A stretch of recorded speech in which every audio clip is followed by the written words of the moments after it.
yi oyi ana what 30%. O 30% revia. O the phone e kofi. Ba ko use phone de aka no manti bia no. Obetua ni kakra wasere nkancha sa phone e kuta sa so a. O sa de ba e besa repair ne kama 8 minute emfa woni hawo isa to phone pe cha kwan e obrekum ye ni post office no ene di ene be breku drop contract kwan so wasere nkancha sa ya frefra no one press say 0208 220716 and 0248 328350 press say na news one na ye mo na no ana fridge doctor Donto was saying cancer say is obebi no office obrekum da makwan so alawa janso baby madam Felicia ayen store no ofrige no was betimi aso de about the sofa bra obeje ne feso awo ne office no timi repair ne kama 8 minute ma wontimi enso mfan ma was so de friend baby bia wo bia no betu ne kan ne mrante ne eba na fridge no ma be sese ne kama 8 minute ma ehono na wawa yembe spray man nyamo no yebetimi aye moto ne na sai moto ne ba yebetimi ne fufresi so emu gas ne na sabesa fele ne kama 8 minute ma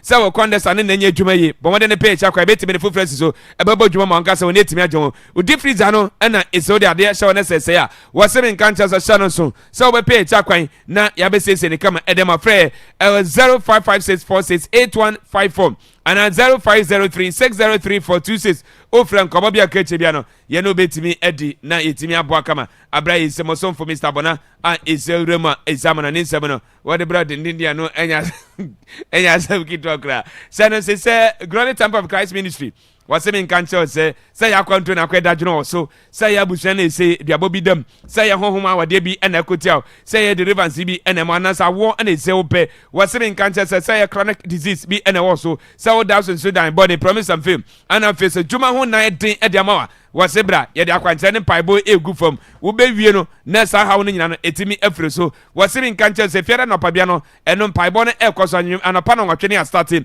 ye wi asa no so Sunday and so cancel ne ekoso anapa no ndu abra ye say wi asore no na wasemi nkanche say pe cha kwan e obrekum katom ye wokum kom toba etiope e wo diam papa na ti o wasemi nkanche say e ya frefre na frɛ prophet Enoch Unimi odi form ka tire na wafrɛ no e wo 0540 360106 and 0506 951374 ofre no komo bia keche bia no wona obedi no aboa na oso hawo na da oso etimi ayi e de free so omnyina aka bi na no pay wote enka se de Akwaaba sports arena no ye de to asa amana ni nsam no aye krado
And I know pain so ya demu konkro farmer so hon sama ya sakana no and ya de baba somo ewa Akwaaba sports arena so ya de kia kacha mu se uko Facebook no so a show no live e ho e Akwaaba radio brekum and asa Akwaaba FM and Akwaaba 98.1 enti bomodian sa obe like show no na fe wa drop comment ni wa mi share no so on YouTube so no live e ho no ma show no live kama pa uko TikTok sound so na Twitter Instagram Instagram afe Play Store tuning and online so no anopai show no me life odema yade ensam no eba be so mo kama pa ne mo me fanto anim se enwuma ko bi mo ene kwaya se na anopai yade mo eko El Shaddai Sportswear ese se wutie mi anopai na se ope clubs na wo support wo no upom Jesse Asha ope Jesse papa quality one ne bo ewo fama El Shaddai Sportswear wo mo se Real Madrid Samsung Barcelona ope team bit se Juventus AC Milan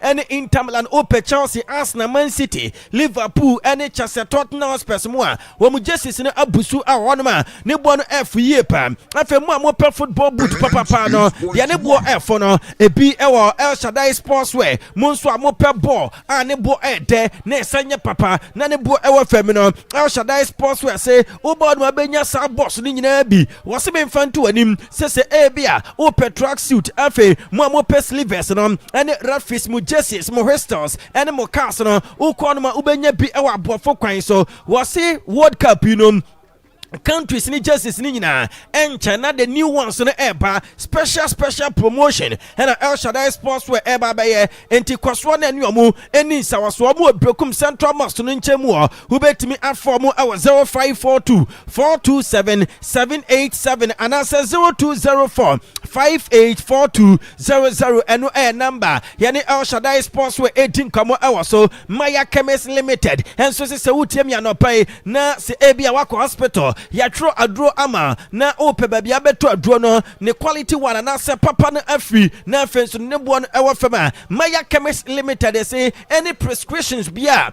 doctor aye ama no ode bra na so ye obe deliver ni nyina ama kama pa afe utie mi anopai a eba ne herbal product ani nyina no obebo ama wonsa aka bi eni adro ya abibifo chasa abibidro ya abanu ko no ni nyina no obenya bi ewo Maya Chemist Limited afe eba ne set Texas ahodo na rapid diagnostic text no Maya Chemist Limited eye bi ewo na kache na se dia bebo mu no emma no muntie mi anopai se ebia afunum aye chasa kurubusi ana se yekuntum na opese sote na onya flatomi ni bia Maya Chemist Limited the same flatomi adro no wakwafa bi abegu na so ye mo nso mo pese mo shape no eye kamate se Coca-Cola shape no ni nyina no Maya Chemist Limited say BBL adro no wodi bi abanti se ope BBL adro a eye papa na ne bo F4 odi wani eche brekum bia dan station oko hospital no before so bedu free methodist so dan anim no onsa right Maya Chemist ewo ho a wo mu ebo adwuma enti bi bia ma no mu di siesie mo no eye Maya Chemist aso e na akwakwaje wo mu ye adwuma from Monday to Sunday ubetimi aform our 0541 654681 and answer 0200 639886 eno number yani Maya Chemist Limited 18 komo so AKH Enterprises so ekwayasen na ose afie na wasi awie no electrician papa obewa ye fie no amawa AKH Enterprises se ninu eni sawaso mo amopɛ light post awodo upe enua anase enade type ni bia uko AKH Enterprise obenya ni nyina bi ose cable metal bia bi abusu awonum mo amopɛ 120 50 35 25 and 16 mm no any copper cables aluminium cables no abusu awana so ye we VRA any netco contractor enti se won construct standard substation and as a transmission of low and high lines no ni nyina no AKH Enterprise ebeya ma we bedi wanim no wage transformer and as a meter amount we supply quality electrical materials enti mo am sampa drop japekrom sans na se konso konkranza any krobiti se tachiman kentampo sunwan ana afenso no atronie for any mo amutie me from domain kronkran kwanta wamfie wamanafo any asuotia no ana afenso no kase yamatwa no monfa 024 122 9338 and answer 020 4896607 eno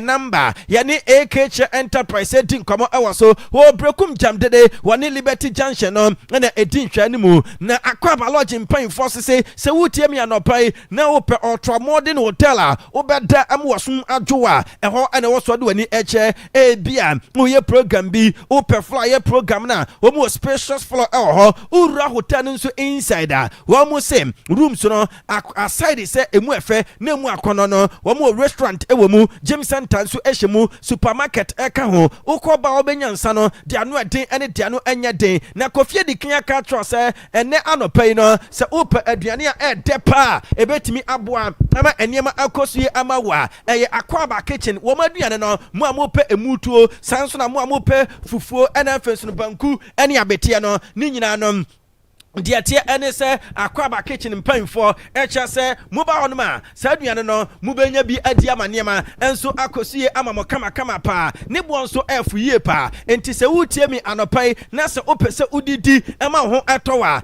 Akwaaba kitchen na wo Akwaaba lodge achi akwanya Akwaaba lodge e wala wakwanyo so watra Akwaaba radio akwanim kakra bi no press bi omni offices no masi no ni opposite kwana yagusu kota no ofaso ko wanim kakra bi a Akwaaba lodge e wo ho mu Juma na ubetimi afrem penfo ewa 054 191511 and say 0208393108 ano number yani Akwaaba lodge penfo 18 komo ewa so na Akwaaba lodge achi ana fosuya company limited enso ewo nso enua bi a wo pe no se wo de board down so ana se ebia wo de eye project bi ana se wo de ye nkonwa bi bia wo ya behia enua no so hia enua bi ti se Manzonia Redwood Akata Cyber Supply Farm wawa odum chenchen ene asamfana ni nyina no fosuya company limited eba boa ama wonsa akabi mo amo perfect board ahodo ena first no TNJ nua type ni bi any ceiling buttons no ni duduo mu amutu akwakoto no mo 025 7389828 no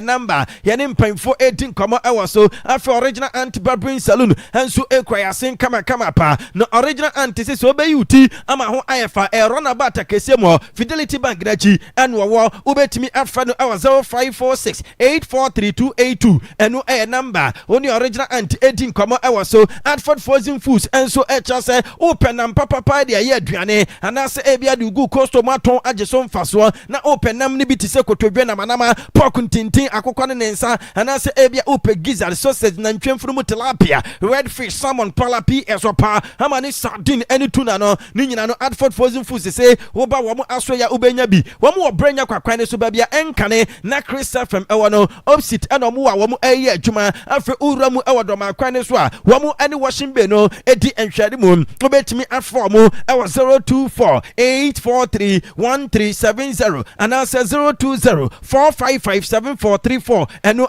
number yani mpanfo 18 komo ewo so Siwoma Limited enso eka wo bi Adesha Kitchen any unique kitchen nyuma kwa wo mo ekwa yase ena anopai yade mo eko enkrofama so makatro se Facebook no Akwaaba radio brekum anase Akwaaba FM any Akwaaba 98.1 na enede dwai UEFA Champions League knockout stage matches no round 16 stage 5:45 uramu ewo Turkey any Mpetama round spark no Galatasaray team no any Liverpool and ebo Jesus Gil Manzano Spanish referee wano and ekwa androsa game no na enra ahead of this particular game no pre-match conference so Emma Galatasaray brand Tiffany Davison Sanchez ebedi nkama ahead of this game and was him for them to play 2 or 3 days ago no meaning nothing we UEFA Champions League and to be fully focused on the biggest tournament in the world and to muntimi emfa meye excuse say be 2 or 3 days ago and amubo game e wa take ya wo mu Asian Champions League no e wo so mo de no etro machi na fe wo mu fight in this particular game wo bi anim say wo mu Liverpool for adikan abo e wo the league format the group stage wo mu etimi enwe 1-0 etia Liverpool team no enti e wo say saade no etro so ene Rans Park no ensema Davison Sanchez no player Emma Galatasaray team no what the Emma na de enko Facebook ni enko time Liverpool for training our Rans Park ede enwa ene the lines of Mohamed Salah, Dominic Szoboszlai, Alexis McAllister mo and first no other guys no ultimu se bibia ekoyia na enye isekra na enu Alexis McAllister enso ekodi nkomo abra ohia central for no enu ose opeso winning Champions League no na die so pa ne so ba winning Champions League no ose winning the Champions League is one of my dreams enu sama Alexis McAllister wade tutwa ene wo mo esen ebisa ne se enu a wo papa wo ye agent no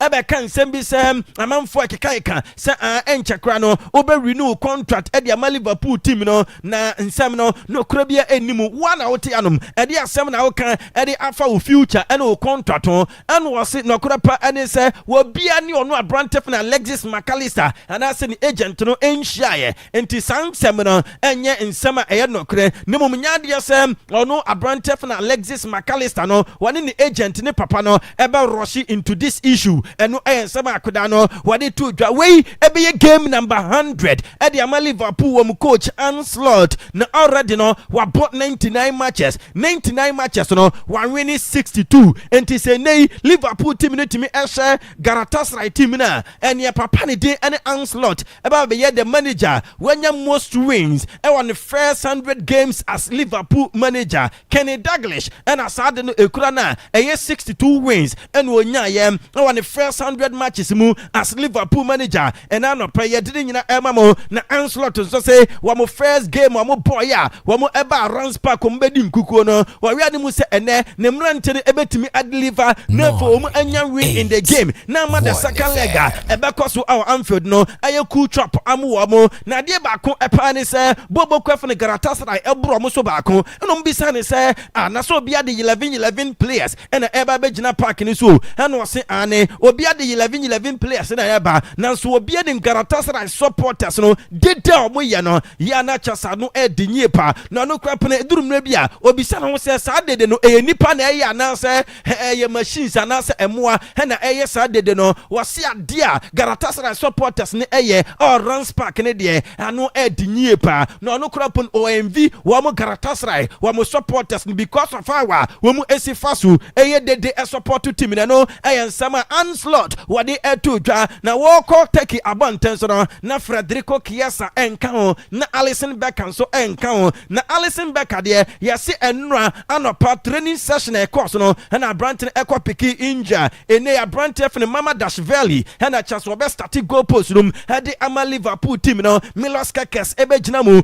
Branton fne Jeremy Frimpong Ibrahima Konate Virgil van Dijk Alexis McAllister Ran Gravenberch Mohamed Salah Dominic Szoboszlai Cody Gakpo ene Hugo Ekitike ayam rante eduba ko a se bibia nsesa ye hwe ade mu se won be start game no ama Liverpool ye ka no ne ye de to so se uram a Federico Chiesa ene Alisson Becker mo ye out of the game no enyo mo nko na ye players a wo mo make this particular game no name the lines of Connor Bradley Wataru Endo ene Alexander Isak mo aye players mo ka Federico Chiesa ene Alisson Becker wo mo ntimi emo this particular game ene na se Akwaaba ne se ene game no se Victor Osimhen edi yellow card dia and na chese the second leg abekoso e Anfield no enya dia sa Branton for Victor Osimhen ebetimi asia kan e wo mu a ena no pai ye de ni nyina enso emamo another game abekoso e chese New Balance Arena e Bergamo Italy no aye Atalanta Bergamo wo mu ane Bayern Munich team no ena ekwakoshia na Vincent Company enso adinkomo se gara bobo kan din ene Atalanta no wo mu very strong side wo mu physic level no anu edinye pante be ma na game no emu aye den bato gidie se yempon game no na club ba ko ena ye boni din no da waiting Bayern Munich na anigi sama apiemu adiama Vincent Company ene se some players enya injuries but wo ma return Alphonso Davies etreni enra bibia chance Branton ebetimi esia kan ene Samson Hurricanes no etimi etreni kama bibia chase boy no ene game no betimi abobi no Hurricane and ababeto just Bayern Munich prepared to offer no Branton a pay riser part of ne current contractor wo mu no wo mu epeso mo dibi enso eka na fe Branton no standard no emu wo mu no otimi etoto niema eboa ma chase Bayern Munich team no etimi ekwa dimu 1% wo mu standing the contract no beyond 2027 because next year and the current contract or no enso eba wieye na wo mu chase wo mu ema Branton fana Hurricane contract extension no mo di the same contract ni bi enso ema Conrad Lema na say Conrad Lema demand 15 million euros a year. Bayern for Akachi Brantene say one tesani demands in a swa and the Anyadi so mode contract extension and so Eberman bio simple one sign because 15 million in there was 3 year panty Bayern for say Konalema enter so Atletico Madrid wamunso etna Riyadh Metropolitano no mo any Tottenham space team akwa koshia na eno na Diego Pablo Simeone ye bisa na say wamo Atletico team a favorite to win this particular game and was say no krepa and say wamo Atletico for any favorite or Tottenham space wamo finish 4th in the Premier League na where the competition the Premier League and the top teams the Premier League Tottenham for no finish 4th and after no Osambe Ramu our Champions League wamo finish 4th enti eka bibi echo say who can team or favorite a Tottenham space bobo kono we no Sunday to say no krepa and say so what football asia Ushia Timbiti sa Tottenham Spesa. It was to show respect. Enti ene wombe respected Tottenham for but the young game na enkunimdie akọ ade ama Atletico Madrid. No se ade ba akọ ma Tottenham for hu yehu. Aya akoda ni din ene Conor Gallagher. Nemre bi atwam wa ye adwuma emu mo Atletico. Was wo ye player bia wo work very well and wo ye footballer bia wo timi bo different positions and eba na attacking areas one so a Abrantini etimi eba ye adwuma. Enti eba ma game no emu because of a branch of Conor Gallagher and Pedro Porro and so say Riyadh Metropolitano no wahwe matches bebre na ewo ho wonim Atletico Madrid team no nti one de watu ni playing base ne for se kwa mo kwana wo mo nye steady na ogidie se so mutumi etoto niema yi a wo mo Tottenham for no ebetimi anya good results or Riyadh Metropolitano eno eyensema Pedro Porro wono enso ede etudwa big game obia ewade mu ene anwumre no eye Newcastle United wo mo ene Barcelona team no ebebo ewo St James Park Marco Gilda eye Italian referee wanu ekwakọ gina mfimfini na Newcastle left back Abrantani de ene Luis Wall enso di nkomo na ni nkomodie no Abrante for Lamine Yamal and was say wo person testing ho against the best player in the world and Lamine Yamal and we the best opportunity for him simple no obetimi attesting ho ntia wo ko na fi wakọ akoshia the best player Lamine Yamal. Yeah, I think it goes without saying he's obviously a special talent. I've seen him play in enough Champions League games. I know what he's about. So for me, if I was to be selected, it's obviously I'll be really looking forward to it. And for me, I want to test myself against the best players in the world. So no better opportunity to do so than in the game tomorrow. So really looking forward to it. Eno ayen sama Brantani Dane Luis Walwade eto dwane coach ade how enso edin commerce for wamo Newcastle simple no ombe one of the last 16 teams wamo ebo the knockout stage no extra say yes wamo anya very much opportunity e was at this moment no wamo timi grabbing and fence no wamo edi gain the e was wamo ensa etimi eka in football because in football no unnim the future no enso edi eba enti any kind so mu wasted this opportunity enti no womu rag game no with all of him said ebeya enkunimdie no betimi akọ amoa mo na Barcelona team no the supporters about 1,300 and eram was St James Park and anwumre na Hansi Flick enso edin kama and was no krepa and say we ma create a team for the future and person working na fence no enye bibia 100% and was St James Park respect Emma Newcastle into focus on the game throughout the 90 minutes and was in Newcastle for no perform better press one-on-one and just a quick transition football in the attack and so bia was through yepa and I also defended very well with pride and courage no we no Sunday to say no crepani say Newcastle bobo kono a very intense team and a game no emu ebedi especially they were wamo press man to man any day transition and so I very fast in my next game no anu ayeden here in this stadium are I think a fantastic atmosphere. They will support her team and Newcastle play a very intense game, so they will press us man to man. They when they get the ball they transition or they do very fast, very quick because they have fast players also in the offense. So we have to defend very well, very good and proud and brave for in this game, this is so important because we have 2 games, and of course at the end every game counts. We know from the 2 matches against Atletico how important also is the first match. So it's like that, and we have to take care about this, and we will do that. Ano ayan sama Hansi Flick ano ayan manager Emma Barcelona team no wade to dwa wase amanfo eka se Barca team no e concede too many goals, but we be sure mo goals nso mo hye no ya o mo kan ana.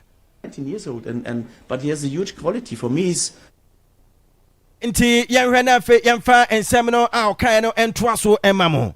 When we in La Liga, we speak about wow, they score, they receive too many goals, but at the end we are the third. I think it's third at the moment with receiving the goals. Okay, but and also how many goals we score, the most goals. Of course, I said also before, it's not about the last line, it's not about the defense line, it's about the whole team, and we are not able to include everyone.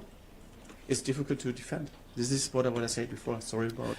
Ano ayan sama Hansi Flick manager ojinamo Emma Barcelona bobo kono wade Emma na wodi nkoma no eno wase nokrepa ane sa Brantan din ene Pau Kubasi e the same level as Lamine Yamal na eno no eye in defense wase Brantan no how si faso defend ene how si faso eto throw ins what to throw ins ene tese corner na 19 years Brantan no e bo high level na the same level with the Brantan din ene Lamine Yamal. But he has a huge quality. For me, is as a defender, maybe on the same level, maybe not on the same level than Lamine, and it's amazing to have him.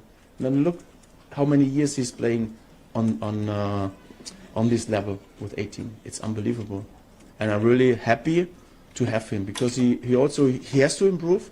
He can improve, and of course also when he get more matured, he is one of these leaders when he speak a little bit more, but it's normal in this age. But I totally appreciate what he's doing, and he can play on the highest level.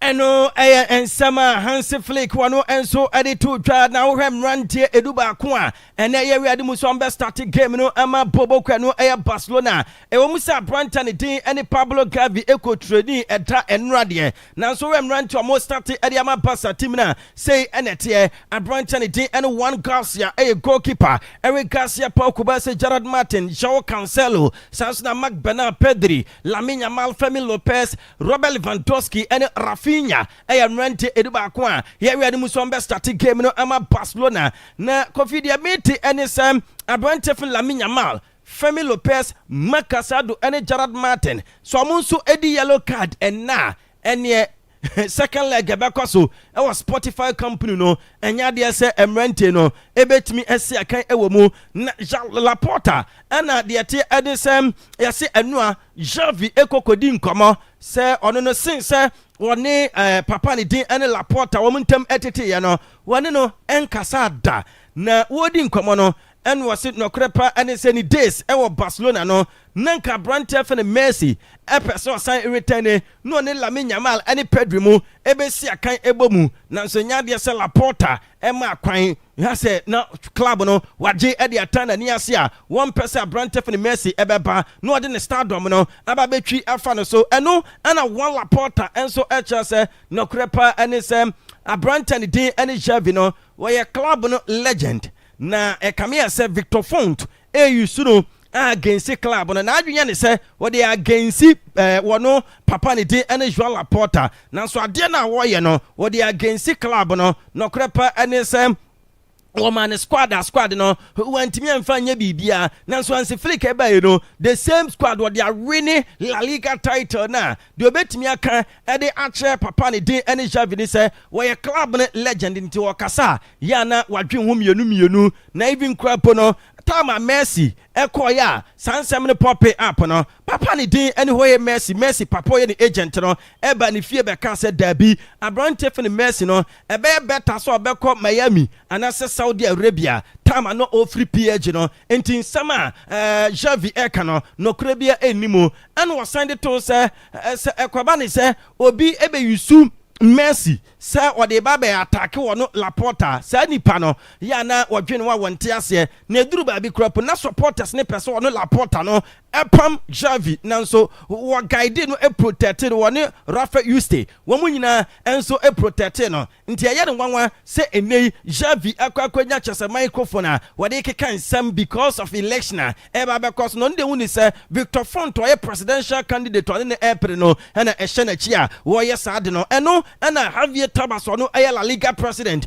ɛnso ɛde na no ato saa nsɛm nim sɛ nɔkorɛ pa ɛne sɛ La Liga and sanction abrante for Messi ne return to Barcelona in 2023 ne no papa ne din ene Xavi Ekano was say ono hoye Messi as La Liga president no sanction bia amasempo no Messi ebetimi asan a return na ene Messi official spokesperson abe confirm say enye no kreda say empo no wono no support to any presidential candidate say amanfo eka say was support Victor Font no Messi special spokesperson no enso abamonten ababeka sansem no na Kofi dia mete ene se urama ababe piemu se eno a FIFA delegation eramu e was Spotify company ekoye inspection as one of the stadiums ebe host to 2030 FIFA World Cup ebe koso Morocco and afensu no Spain no dia mete ene se wo mo kwa no mo ye impressed about Spotify company enti likely say ebe host to one of the semi-final games and even kwapono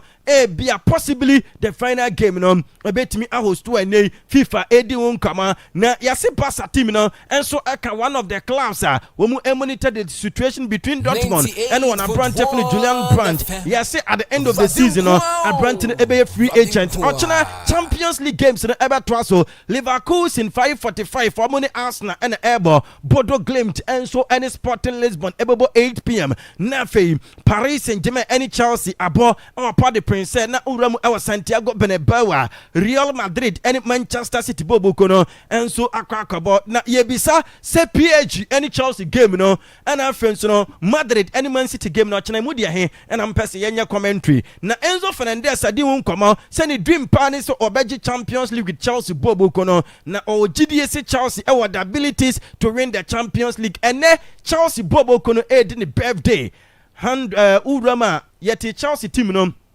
10th March 1905 until Chelsea bobo kono 18 birthday and ano pay no yerishe Chelsea supporters no say one club no enso do on birthday enye ise kwa Toni Kroos adin kama say between Carlo Ancelotti and afenso no Zinedine Zidane no obe choose Carlo Ancelotti over Zinedine Zidane ni nyina ene say Carlo Ancelotti ete chase football na say esen enim how to manage anyone in a big club.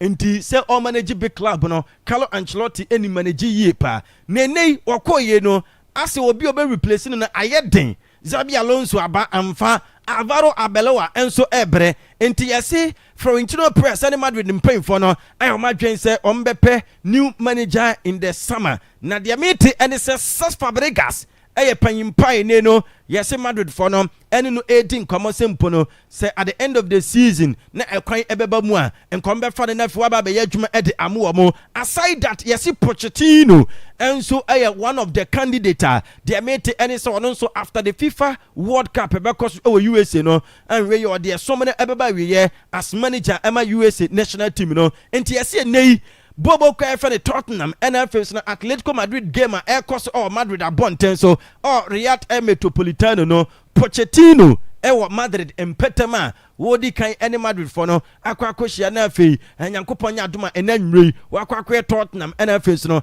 Atletico game ni bi Manchester United for so no yeso mu wiemu ene se Abrantani din ene Andre Onana 40 million pounds omodi atoso no anwe ye be dempa sempo no benya club bia ma na tua sa 40 million pounds no se na no mbeka cha mo se transport team no echa se sa se kan de be dempa so mbetua but Kofi dia mate ene se likely say bia between 20 to 25 2025 no Manchester United for ebenya efe enso a charge Branton de and Rodrigo in their game against Tottenham Spurs. After the game na Branton ko kan sem bi say referees no take decisions bi mo eko etuomo no say ya see £80,000 wamra metua no suspension. After former Tottenham Spurs wamon so midfielder ni de and Ryan Mason and yes we leading candidate to replace Tudor on enso interim manager Emma Tottenham Spurs no because Tudor eba no yes niema enkoyie because ne first 3 games Olusu 4-1 8 Arsenal and afensu no Olusu 2-1 8 Fulham and Olusu 3-1 8 Crystal Palace into moon say papa ne dey and I go to no enya dey so betimi aye adwuma ne amom enua FA Cup no FIFA game back on ekọ so Emma West Ham United and Brentford ebo 2-2 draw na enua Jawod Bowen enya goal Emma Chase Abrante for I go Thiago ebeteka and Abrante ne dey and Jawod Bowen enya penalty ebo second goal and I go Thiago enso ebenya penalty editeka enti penalties and West Ham winning 5-3 in West Ham for a qualify elko manim na no before the game no my the quarter final draw for the 2025-2026 FA Cup no na say West Ham United ekwa Leeds United Southampton and Arsenal Chelsea and Port Vale na City for and money Liverpool for akwa and no Joko ekwa ye draw na Kofi wamu ye draw na ekoba se Liverpool any City ehia na esre keke. City. Number three, Manchester City. So Manchester City, Joe, former club will play. Who's getting it then? Who's getting it? Number 6. Oh, he's only done it. They play Liverpool. What a tie. Here we go. What a tie. Manchester City versus Liverpool. Yes, and the FA Cup quarter final City NHS Liverpool and Akwaaba na Liverpool coach Anslot Adim come on Dominic Szoboszlai. Was he a Branton one of the best players in the Premier League, especially in the midfield? Now, I think Dominic has a lot of qualities. So he's an all-round player, an all-round midfielder, a modern midfielder in my opinion. Last season he was already very good. Mainly off the ball, a bit on the ball, and I think he's improved his game this season even more on the ball. And as I said, off the ball he's top 3, top 4, top 5 in the world, and maybe the best in the world in terms of pressing. And Summer Anslot 32 in the Premier League, most valuable players in the Premier League after match update no Kofi. The tier and say Alan Haaland still na no and Eddie Kane 200 million euros. After Bukayo Saka etos mienu 120 and a Declan Rice 124th air from vet 110 Kopama at the 510 and after Brante from the Caicedo at the 610 7th air Dominic Szoboszlai 100 million euros and Alexander Isak at the 8th 100 million euros. After Hugo Ekitike at the 9th 90 million euros and Ran Gravenberch and so at the 10th na Diamete and it's a squad. Omayani day any Brazil, any Kwakosia France, any Croatia in the friendly ahead of the World Cup. No, you see, Don Carlo Ancelotti, Ebefre, Abrantani, din any name, no name a now the top best 5 defenders in the 21st century. Kofi, the attorney say, Omunina, Brazil for you say, oh, can we say 21st century defenders are Omoya dear part. Number 1. Marcelo of Brazil. Number 2, Dani Alves of Brazil. Number 3, Roberto Carlos of Brazil. And Cafu number 4 of Brazil. And Thiago Silva. And then number 5 for Nuso if Brazil. Kofi Engineer Sunano Payamano ne semino. Yem fancy. Okay, yeah, that's it.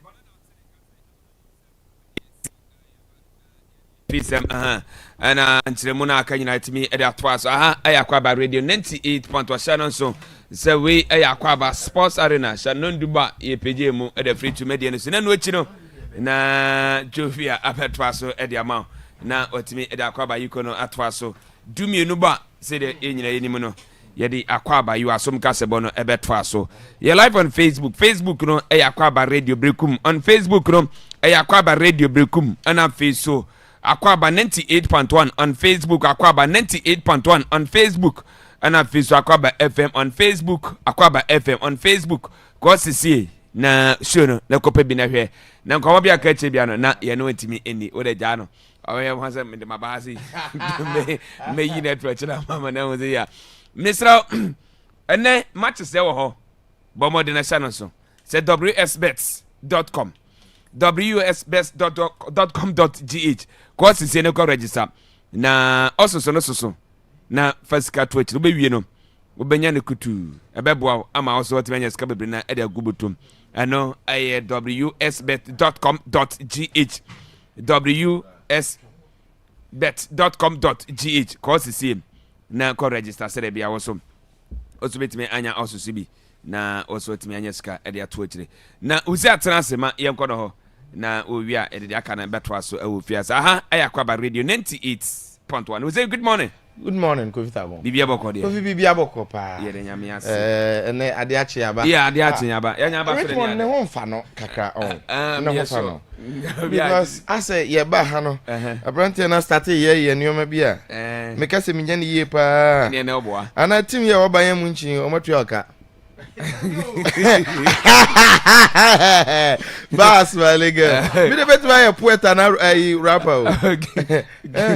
Ti yo ba ye buje ujaga. Oye bia o. Ndo papa from mama.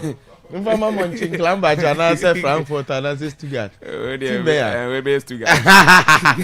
Ode ne kakakra. Stuttgart for the. Ene ba wasade ko hwe no mabi na wa idi ade na mabibi atima kama. Yo. Ene ma yenti we muda. Yeah, sports na bend. Kofi, ma share link no Facebook CCA. Okay. And open say enjoy show no live. Enra latest development pictures ni bibia Akwaaba FM. And na say Akwaaba 98.1 Facebook. Yeah, what TikTok also. Enti oba no abe subscribe na bibia ya kama. O say amaka say Champions League nights na special night of course. So oba me see Akwaaba Sport dey bia kra. Champions League day. Yeah. Because unya ne ba bia. Na be hankwa. Ajesa ha.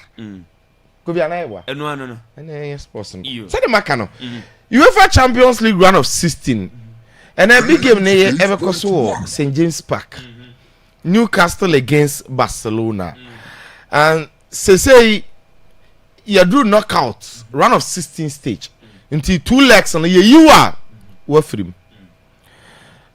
Look, Mitier Eddie Howe and the pre-match news conference, ahead of this very game, and I said he knows say his team Newcastle United hasn't been that good, recently because even Man City cry at the year in particular and in the league, I'm at 12.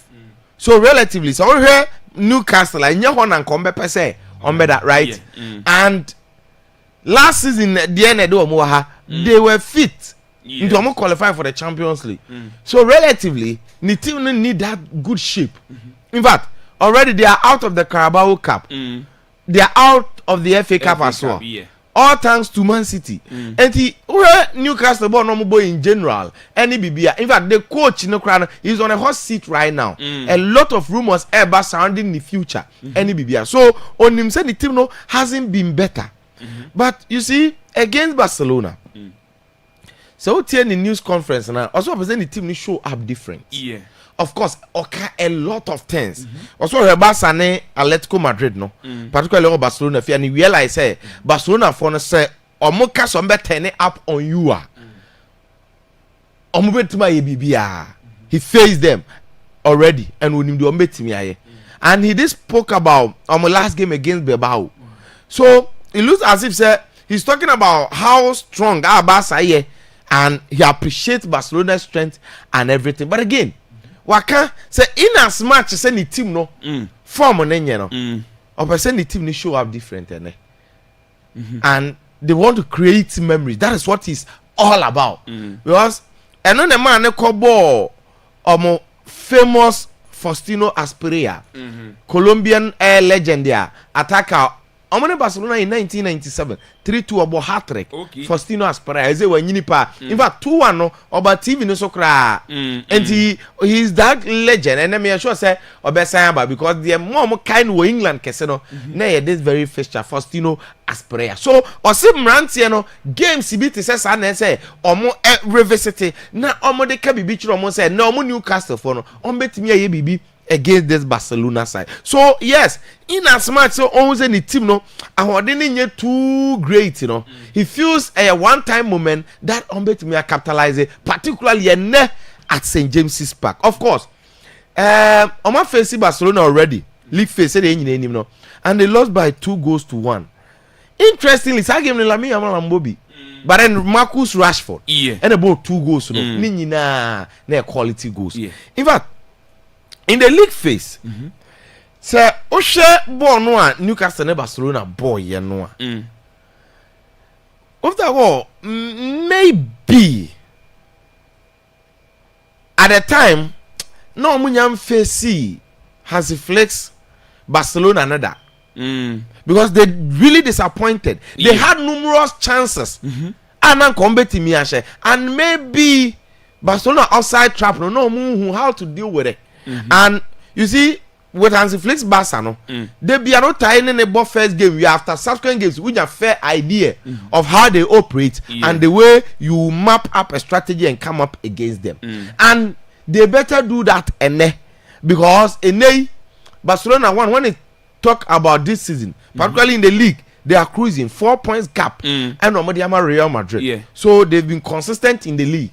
In the last 4 games, Barcelona are winning, and this is what I'm talking about. In the last 4, that includes Atletico Madrid 3-0, no, Estatifi Levante 3-1, Villarreal 4-1, Atletico Madrid 3-0, and Bilbao 1-0. So this is Barcelona's last 4 matches. So a momentum no, a back game no, a top. Now. And when we talk about Highliner, Barcelona's strength defensively, and it is very high line. And in as much as first leg, you know, Newcastle for me and dealing with that, you know. We are talking about a second opportunity. Hear the way they will map up against them. Because look, the 2 intense games are Atletico Madrid. And the cover some men against Athletic Bilbao. No. You will say the effect of some non-person remontada ninety. Plus, Nibi or while than the same. And they were rested for a while before some Bobby. And now Telenea Meno say Juice Kunde and recover. Of course, the good news is that I know Barcelona training so pictures now. Gavi after a long while in they were full team training and next round potentially. Obetimi Abobi and you say Hansi Flick. In fact, Wakako Bam Namomudi Komoni Ade. They had a lot of moments. In fact, a circulate to media and also said the Yeshua or Akwaaba Facebook. So so share Barcelona team no still defense in the Bade is out. Kunde is out. And then in the midfield, Abrante and the other Frankie de Jong out also. These are players who are injured. And it tells you about the team that will face Newcastle. Now, the strength of Barcelona, Namaka, say, so I'm will be to say Pedri, so I'm will be to say Rafinha, Nalami Yamaka. We want to control the rhythmic play of Barcelona, the way Barcelona a ball. And I'm going to look at it from this angle, say, quite better Barcelona be fast control game, no, because with what Newcastle this season, and particularly I'm going to quarter back, no. Player back one who pay Anthony Gordon, and then he will start. Yes, when we injury concern major blow there, Bruno Gomaresh, but with Tonali more effort. With Joelinton, you see, Joelinton disappointed in the first level. In them saying that they are going, that's where they surprise you. So Omono all the time, no, Omo against any predicted thing, and then Adeba Kwat is a very major factor. So you weather. And Barcelona training. In fact, Yehulami Yamala. On the first leg, we began with Benjamin Super because how they talk about him say on him the threat of Lamine. Now no crowd they had them about sin in 9 Villa. Anyhow consistent at oil for Barcelona in the Champions League. Yes, he's here to create that last season memories in history, you know. But in the league, it's been all good. Said they against the Champions League against Newcastle first leg, one mob, you know. So that was the earliest part of the season, and now also for the Pubegia injury near there. Never out. This time round, when your opportunity to face them. So on testy UK weather no in Suona I started a tall hono. all ba no share gloves no say majority of the boys no the gloves are show on sir it tells you no share long sleeves it tells you about the weather so maybe weather no Barcelona finding a way to deal with that meaning so what say said they make copy now I don't know who will lead the Barcelona attack because imagine that Marcus Rashford share 2 goals per na here better na bench it was about the Chrome UK match we must we speed game in Premier League football no and go nim so and I'm looking at it say into bed resting number 9 for me no Lewandowski and if Ferran Torres abo Marcus Rashford first 9 and I say maybe second half Rashford bebe so you look at game we ankasa na predicted but I don't think say we will be disappointed if you go for goals over 1.5 and that's Barcelona double chance I don't think we will be disappointed that is one thing I'm looking at now and Atalanta ne Bayern Munich na or Bergamo Jewish Stadium you see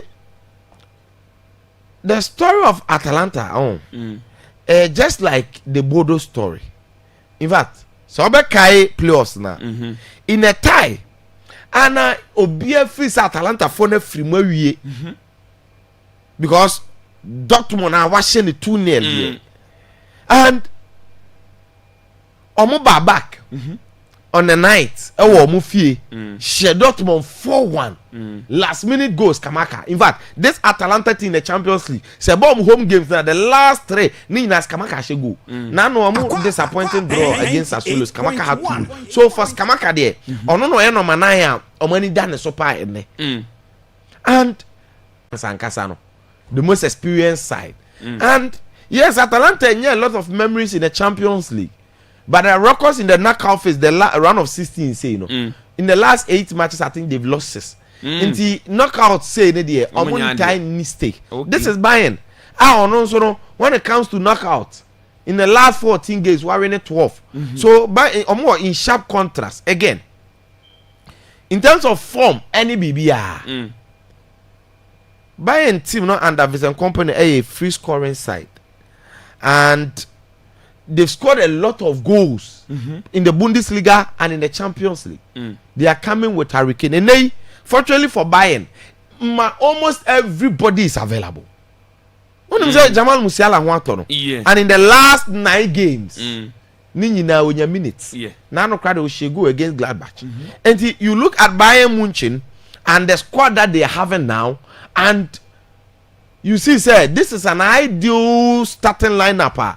Coach never prefer say or be ko ni game because in a team of Luis Diaz occupying the flanks he's scoring a lot of goals as well. Michael Olise creating assist and scoring. Harry Kane leading the line. Jamal Musiala as a 10. Kemet Pavlovic omunyina available. Goretzka available. So when the players no man when you impose Obia available. So the team no they call Italy no are not there. Now for Atalanta there, of course, you say Charles de Ketelaere out of this game, CDK, and you say Jojo Scavini so you're out. But then, more quite interesting players. They say Samazic, Zeluski. Of course, Atalanta bought 3 back, and Atalanta back 3-4-2-1. No, Skamaka as the main guy only the attack, and then 2 now behind him here Zeluski and Scavini. Debbie. Samazic and Ederson num ejinejina mfimfini okay Odilon Kaso num na ebo akiri but you see Atalanta 3 back na against Bayern no you know say team be about 3 back be so defend there in the back 5 and the majority of the times against the Bayern side Kofi I think Atalanta be back 5 and a back 5 means that they will rely on the pace of Zielinski, Scavini's intelligence, Samaj's intelligence, and then Abrante and the other as Kamaka say, be omunya opportunities are omuhente Bayern on the counter attack. Bayern soon they will sweeper keeper Emmanuel Neuer, so more ball high line cry, one-on-one situation be Odimika no ababekle. So and then I don't see the chance for Atalanta, but you see, said they made the chance, you know. Me pesa me di howie. Makacho said the Atalanta story. It's like the Bodo story. Kofi, who thought say Bodo? No, bet me abeshe Bayern. Man City. Or your team gets even say you know Atletico Madrid. And no asabe Inter Milan free. And when Obia felt say Atalanta, even though in the group stage in the league phase, none of man yes ano. So to me, yeah, they're unthinkable against Bayern. I Dortmund. And more believe, and Kofi in football, believe is something that more or less like 40%.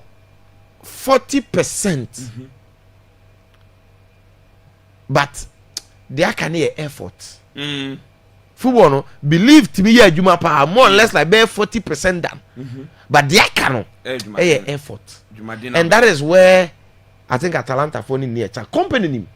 Say Bayern no yemfa league assess coach o. Yemfa DB Pokal assess coach. It is the Champions League. Of course, or that's 2 games in domestically. He's still fighting for treble. But it is how far you go in the Champions League. Nature say, oh yeah, successful. And now say, one yes successful. And for Bayern, you can be eliminated from the Champions League. If it is against team beats Real Madrid, you're okay. But say against Atalanta, oh dear, you want to see here. And to me, I show the company Ekuta ideal squad, ideal situation to go away and win this game. Because I think this game promises to be both teams to score, but Bayern win or now, other 2 games. Kofi, 2 disappointing teams in recent football. Another disappointing grounds. Riyadh Air. Atletico Madrid Tottenham. Interestingly, the 2 teams in the last decade. Obia lose Champions League final. Yeah. It talks about the apex, but we are Drew Crass still or Matia Reda. Remember, I said Atletico lost 2017. Yes. And now we must lose, I think 2019. Tottenham. Okay. And the Omumi no more beba. I had disappointing scorelines on the beba. Now 2 teams, Obia hon there in the day. But Tottenham story is much worse. I got 2 though. Omo appointed just to make sure say league obeti mama team na survive. So yes, almost story na say brekum Chelsea na FA Cup ni dey owo mo. But a jato fie wo league nim. And the as much as we ha no, e so concentration with a league ni so. Yes. But then you are in a Champions League. Who do you mean say open so free because who knows? Okay. So we will discuss. But then the whole Tottenham team mentally, psychologically, excuse my language, they are not stable. They are not. And at this moment, me just say Tottenham fan, you prefer say go free mumpa say the be o concentrate league. Now for Atletico Madrid, I think they have the advantage because comparatively, Atletico is stronger this season than Dortmund, than Tottenham. Yeah. And almost squad. In fact, Solot, Griezmann, Alvarez, even though in the form in Nisro, Alex Baina, Koke, Simeone Nebano, say Jan Lucas, Muni now, Team Numua, Chile, Mark Pubel, Ruggeri, David Hanko, or say Jimenez, who keepers, Mienu, Wamusu, and I say, Bakuya Debi Ode, Oblak, all these boys, at least it's a game that we will have to side with you. What I say, either win or draw. Remember, but I think Atletico Madrid should win this game because the first leg. So I think we will trust Atletico Madrid 1 apple, 2 apple, we know, and then so Modeba. Oh, we are disappointing team by force. We need by force. Adeba kwa bu omo panty am call 1 apple. Say omo ta share first goal. Chile no na yen SMP. Now me on the last game. Yen call Rams Park. Now Kofi Rams Park, the memories when it come to Champions League now football.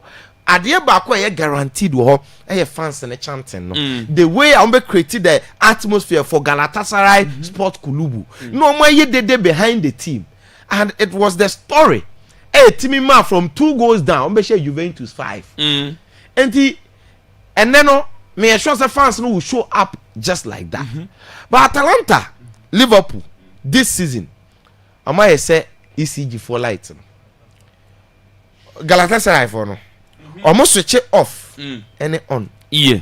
Both Liverpool and Galatasaray no. Almost switch it on. No switch it off. Okay. And this why Liverpool this season. Games how if you say almost switch it on, no switch it off. Game of is almost switch it off, no switch it on. Sana Liverpool season na Galatasaray the same thing. And the among game they predicted me game way in as much as first leg. Yes, Liverpool lost the first leg. Where he leave face game no 1-0. But I think the game where my goals because in the league phase the game disappointed. Ideally, let's say goals a flow. Let's say goals a flow. Let's say take your Simon Kwane penalty. But this time around, if you've watched Galatasaray or more recent games, you know, now we're born or more born, any players, you know, any Liverpool, so they say. Trying to look for goals, creating from every angle, from Soboslai to McAllister to Ngomoha to they say Curtis Jones, right? Mohamed Salah they say Niger good. You look at all these players, still game where they say you hear goals here. Yes, win side in there. Difficult, but I don't think Liverpool lose a net. But you go for goals. Because you had 2 goals. Okay. And I met here for you. He said 2 matches, never 1 match. I didn't hear. But Champions League, you want me say out one up. And then me and Casano, Mejidi was you.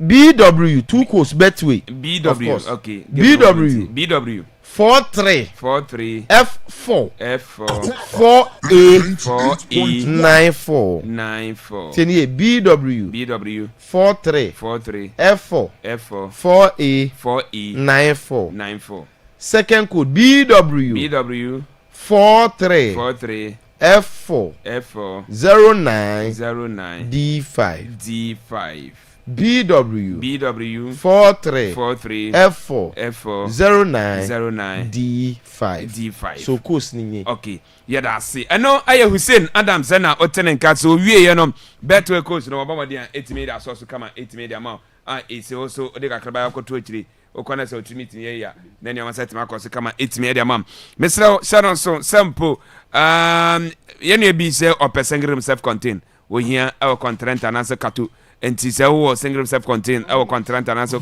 katu what the bomb the friend number is CM 0207 26 2435 0207 26 2435 Fresh we a single self container pen contract and answer katu will be nice of here ebesom Shannon so call your WhatsApp group to Mrs. C yeah the wsbet.com.gh link na tum ko boss na dwan CC I know wsbet.com.gh ko CC yeah the link na to all the fa your group no no Akwaaba sports no your group no WhatsApp group no ya to se ko na ko boss na dwan CC na also no asoso ho na ko twa bi I know wsbet.com.gh ko Akwaaba WhatsApp platform na so yeah the link na to se ko boss na dwan CC na also nanya also no bi atwa emu edu sikana de team selection emu du pa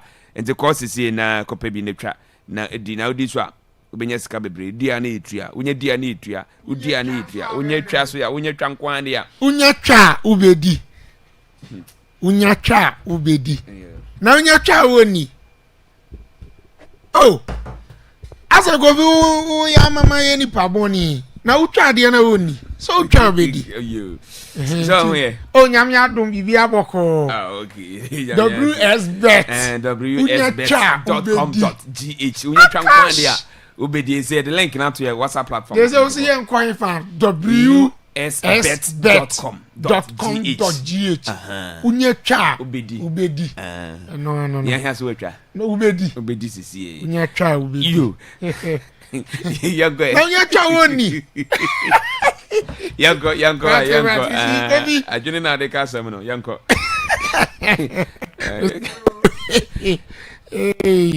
Kofi? Yeah. Say makoya man bofo wo Middle East. Na no kam nenke senge suma wo Iran ho no baby a bomb ye kokoso yi. Mo ko suma mi wo. Na Saudi amane bone bre. Dabi. Amane bone magina nkwanti ana maji. Mi ngura kuro no. Yo ene ye ntie we. Yes emwa. Kofi obi anim say UEFA Champions League crucial games baso. Ti yabeba na yabe wuram na ya digest games no but before that no ma me quick update kakra every Middle East obi anim de course ho and then exactly day 11th after say omo assassinate and say omo ku Ali Khamenei Ayatollah on the supreme leader of Iran na eno am the update back at mo say the obiesi na nan ne ba ye fe no Moktaba Hemeni Ayatola oye ne ba otoso mienu and they say na be replace ni papa as supreme leader of Iran na enra tensions na say sorry in the international space international political space, but this time around it borders on economic issues. Now and Donald Trump edebe to just say no enche bia Iran any Israel and American talk an ebe over enche bia abaya ba beto na asundwi aba na Iran say pressure as start eba global energy market no so global energy market no pressure baso papa because oil no born kosoro abnormal rise of prices of oil on the global energy market. Wouldn't say now in 24 hours at some point now crude oil per barrel is to from $90 to $120. And I'm Donald Trump last week Unsembe said now 5 days into the war no now oko global energy market no so now a global economic trade no more lose to $3.2 trillion. Now and coffee Egypt for oko omoma inuma fuel prices are rising by 30%. And news every hungry so according to more energy expert friend Martin Nagy say the ban to fuel export so from Hungary. After that, and now come cause Oval Office Donald Trump can say babe uplifted sanctions are there two crude oil producers and oil producers free Middle East baby in day the frontier check pressure about the global energy market so now and then Opaya just did a fire report to say nipa 40 and missile be two our Tehran Iran ahin kro no omo de awu na after so mo ajezira ba announce ye no ene Israel so call omo health and defense ministry omo say for the past 24 hours in nipa 191 and admit omo and since the sent tokano so sha say no so no nipa 2339 ena yaji omato ayarasabian tokwani nti omo prepra ayedi omo kogu health facilities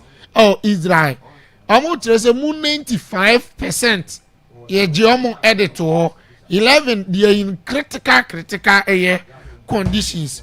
Now as you coffee in the context of sports as we see enra wouldn't say Asian women competition ekoso women football competition ekoso na the ekosi ene say time na Iran women national team ne ekosia South Korea gusu akofi to anthem no national anthem no emanum antubi this is the picture and I reach there to so maku num omantubi ni nyina ne say man say support the regime the Yemeni regime na ekosoro mpre so so ko Iran ho na foreign diplomacy ne fm o ba wu ni fa ho die ni ade anyway enti man so omantubi enti because pese the ekosoro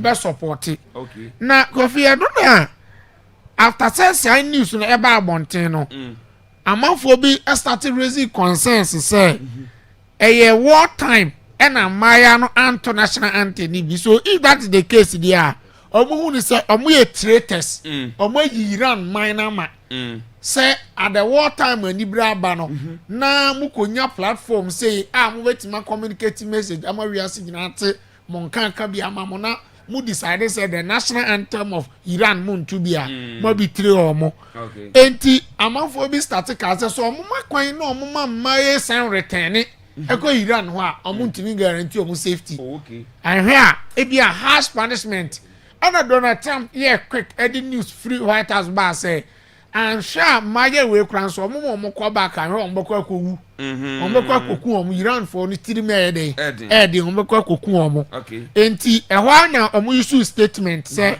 omo the approval ko Australia enti omo home affairs minister friend Tony Becky ana omo prime minister friend Anthony Albanese kofi omo the news about no pay say omo grant humanitarian visa edi ama maya 9 way enti say yes ya makwan ama omo return to Iran ho Oh, okay. yeah na omo di nie ye fra baako Fatima Pasadinde Oh, okay. NF baako Zahra Gambari Zahra Sabari ena ye fra baako Atefi ena Mona Hamudi we ne mma na se ya grant omo humanitarian visas edi ama omo Australia ho omo ye Australian women football players. Oh, okay. Nti kofi we na latest if you want to hear the eba now finally we come for live tracker casualties in it so kofi so the to so say countries are omo ho aka Middle East ho ni nie 12 countries. Oh, okay. And a bomb ni bi akwachia omo Lebanon, Cyprus, Iraq, Iran, Bahrain, Qatar, UAE, Oman, Saudi Arabia. Any idea? Lebanon, the nipa 394 NAU. Oh, and a 1,000 over 1,000 April. Cyprus do bien wo Israel nipa 13. And omoede au Asat enra. Jordan nipa 14 ena omo prepra. Yenti so bie wo ena Kuwait nso nipa 6 NAU. Ena yase dodo na April. Iran nso nipa 1,255 NAU over 12,000 in April. Qatar nso nipa 60 in April. And a UAE nso nipa 4 NAU and 112 April. And a ko Oman ba ko NAU and 15 and so day April antikofi we na ye military bases any baby affected in terms of casualties Middle East ho. And soldiers for so watch US soldiers watching so and moye day awuntu kofi we na live update from Middle East. Kofi any games in the Champions League.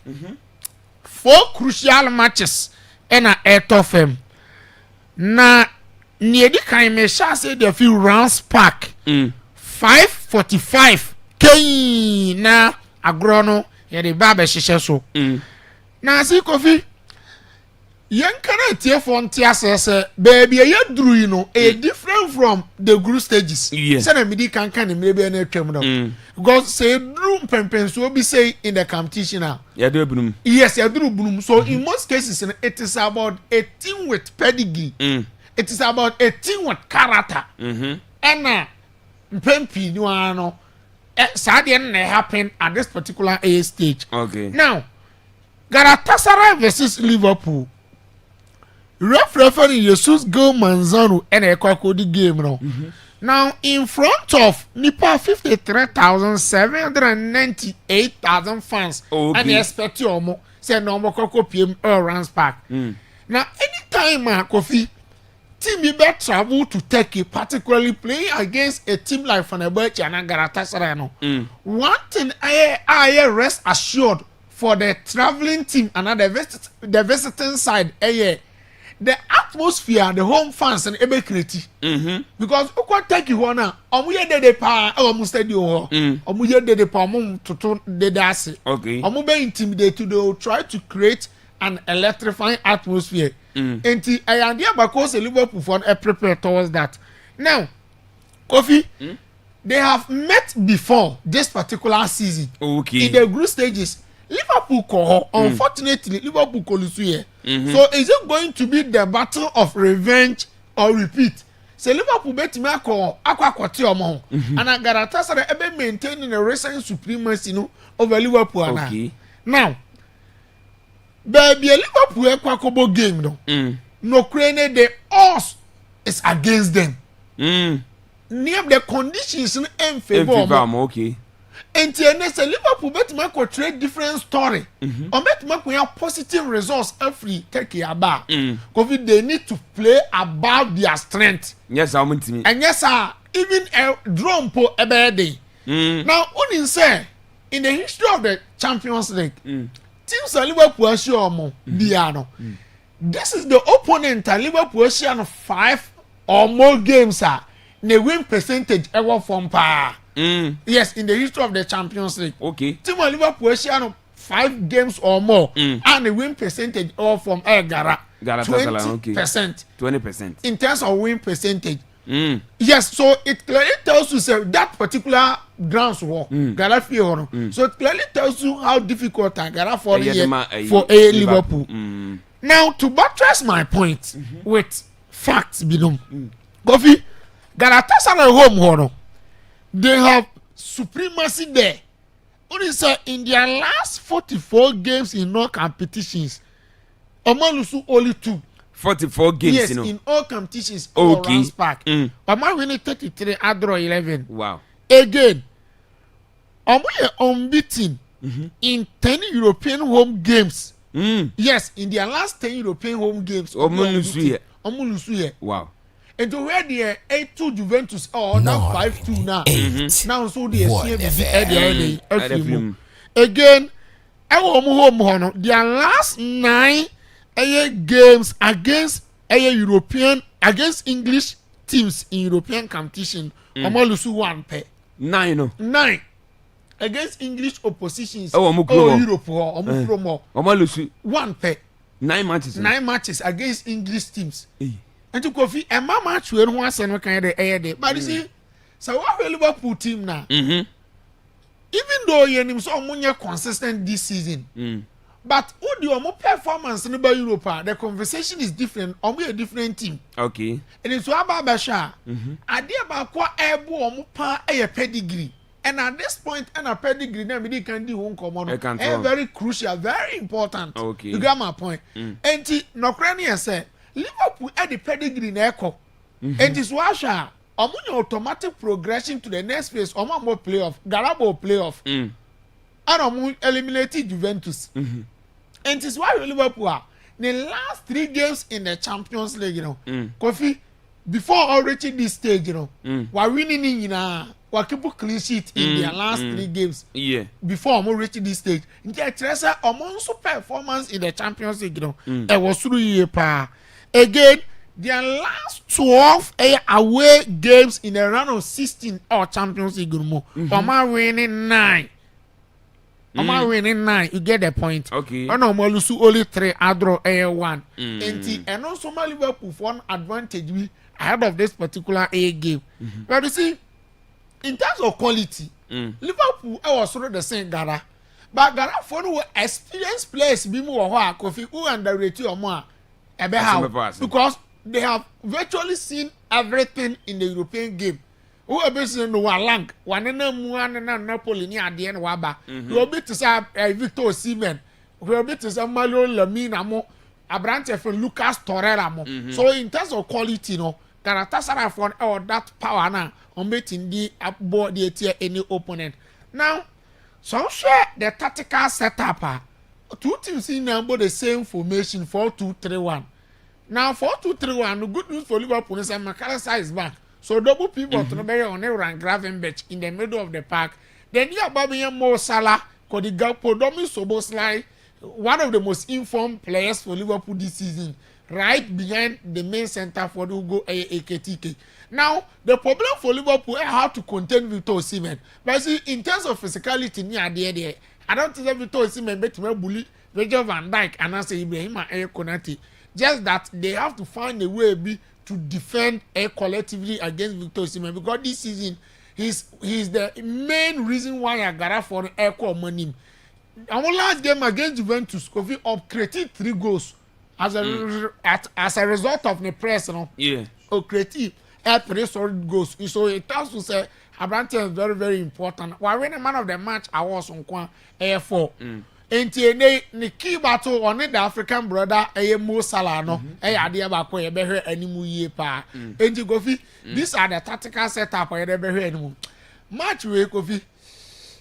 in terms of pedigree there, anka straight away you be call the Liverpool. You be call the Liverpool, but say ni kan say Gala home ho no. Omo a very difficult opponent to face, you know. And man here dey say Liverpool ponya draw Kofi e de ombe gina yie in the return fixture mama qualify. Ube try bet the yenko for goals kakra be dey ebeba. Yenko for goals, but no crepa no say match ni no kre ni misro for Liverpool. Yes, emu e dey for a Liverpool. Now the next game Atalanta omo betena Jewish Stadium. No ma twen Bayern Munich. Now you see Kofi, this is the first time two teams in Asia. Omo nsia ada. Enti omunya familiar enemies. Now, so two things, you know, they road to this particular stage now. Clearly, Bayern Munich, I was through baby. Because Bayern Munich put here the second place team. Atalanta for an Ekobo playoff. Omu game against Borussia Dortmund. Because I did the moment, they needed to overturn the tie. Our omu home and sana omu to me a progressive. So in terms of form, any BBR. Bayern Munich again about pedigree make us at this point very important now. Bayern Munich pedigree baby say Atalanta o compare they no compare quality so enye. Now Atalanta for any very well say if only they can rewrite history, no more define all the odds across upset. This game home Jewish Stadium hono. And no anybody determine omu fate. Because they are aware of the opponent na omu bede ebabeshi omu. Enti ene, so a team like Bayern Munich one thing for sure. And say, regardless of say we are favorite against Atalanta, you know say grounds now work on say one you know na kwanda reti omu on be how. Enti yam me there say ahead of the game. We say company come awarding nyina a say there is nowhere the boys no nkomo oni omo adi no obeka kire omo so omo underrated Atalanta. You get a point. Enti they are aware of the threat. Abranti our coach for Atalanta, Yefen Rafael Pelladino, Emerson de Ebede, Ebeba. Now, for Bayern Munich, the last 14 games in the run of 60 were winning 13. And to even get past this stage, any idea be difficult for them. You get a point. But idea back for Atalanta, and say, Omu very, very collective opponent. As a Ubabeshi Omu, always they try to sit back and rely on individual qualities. But unfortunately, the creative force within their team, pulling their strength, CDK Charles de Catalano is emphatically out.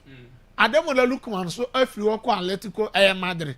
And today, Edumana Babejina Branti and the Samazic and Zalowski Moso and Abranti friend Jen Lucas Kamaka any idea.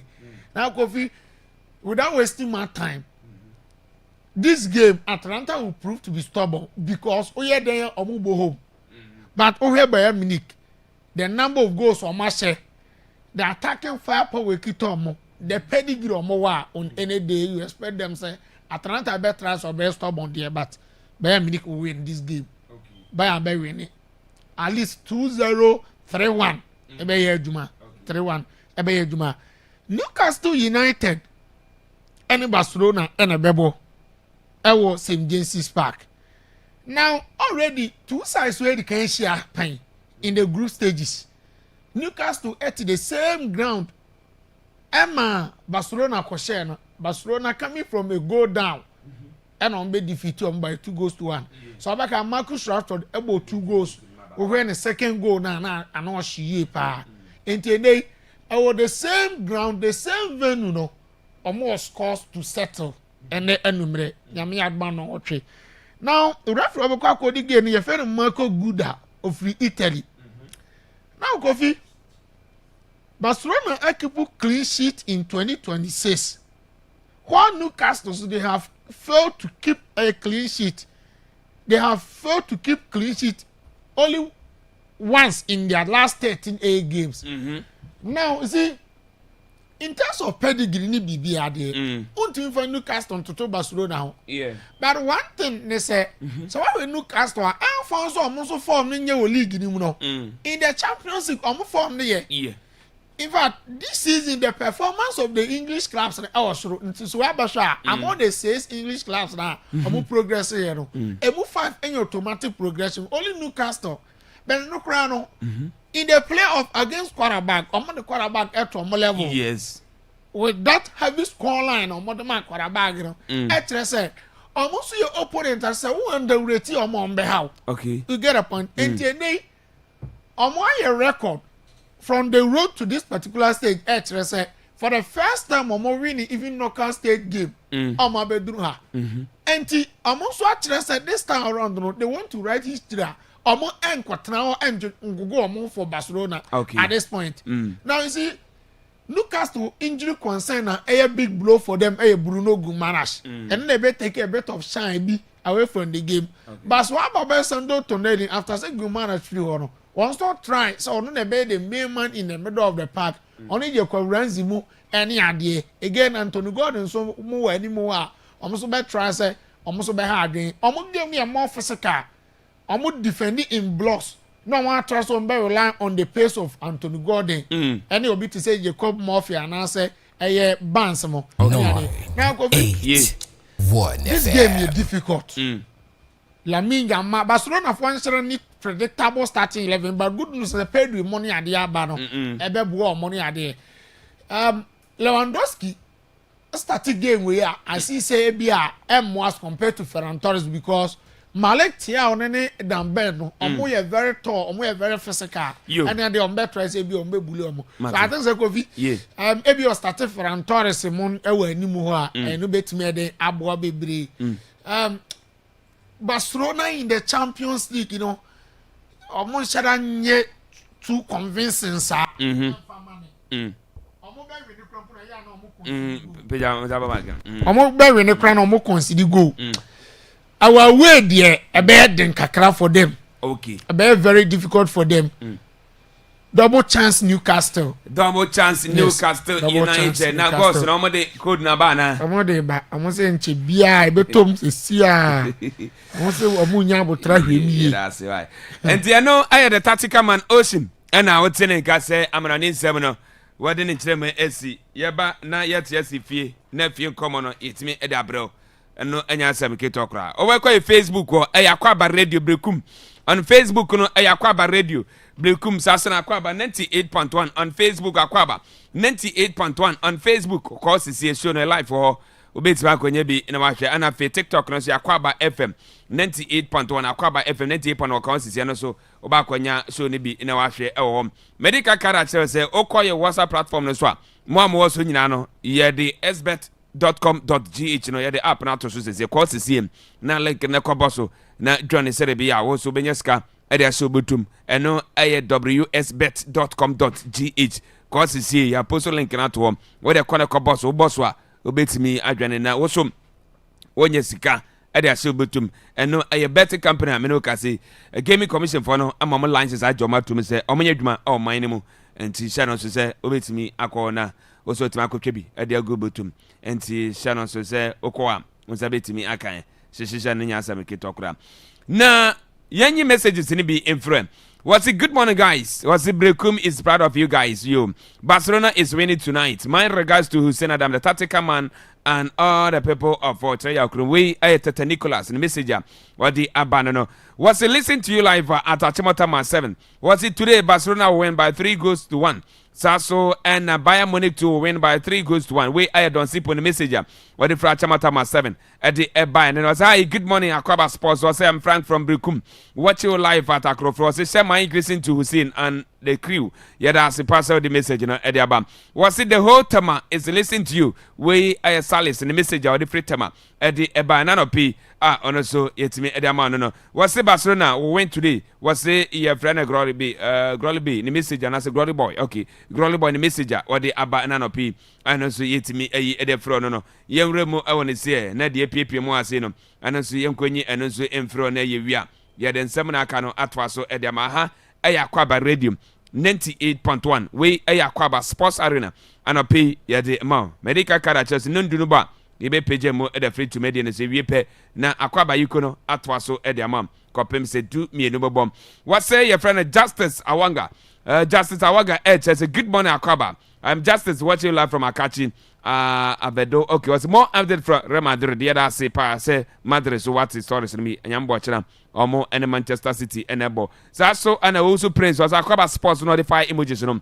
And that's session I say. What's watching live from Akrekoli? What's a happy birthday to Honorable Eugene Kofi Amankwa, incoming MP for Obuasi is you. And I say we are the only junior tiaru Sata. The whole Ghana. I could call the messenger or the abandonum. Was watching you live from Italy, Napoli, from Sedupo, on the fire images, I said, Shana Edasin. Was watching you live at was it tonight? Newcastle United finished Barcelona by 2 goals to Nefala. We from Anane Kunsu Koyo Krum, the messenger or the abandonum. Was more vim? Was your friend no? Nana Papa beat Mahatma. Okay, you Mahatma said, be a here.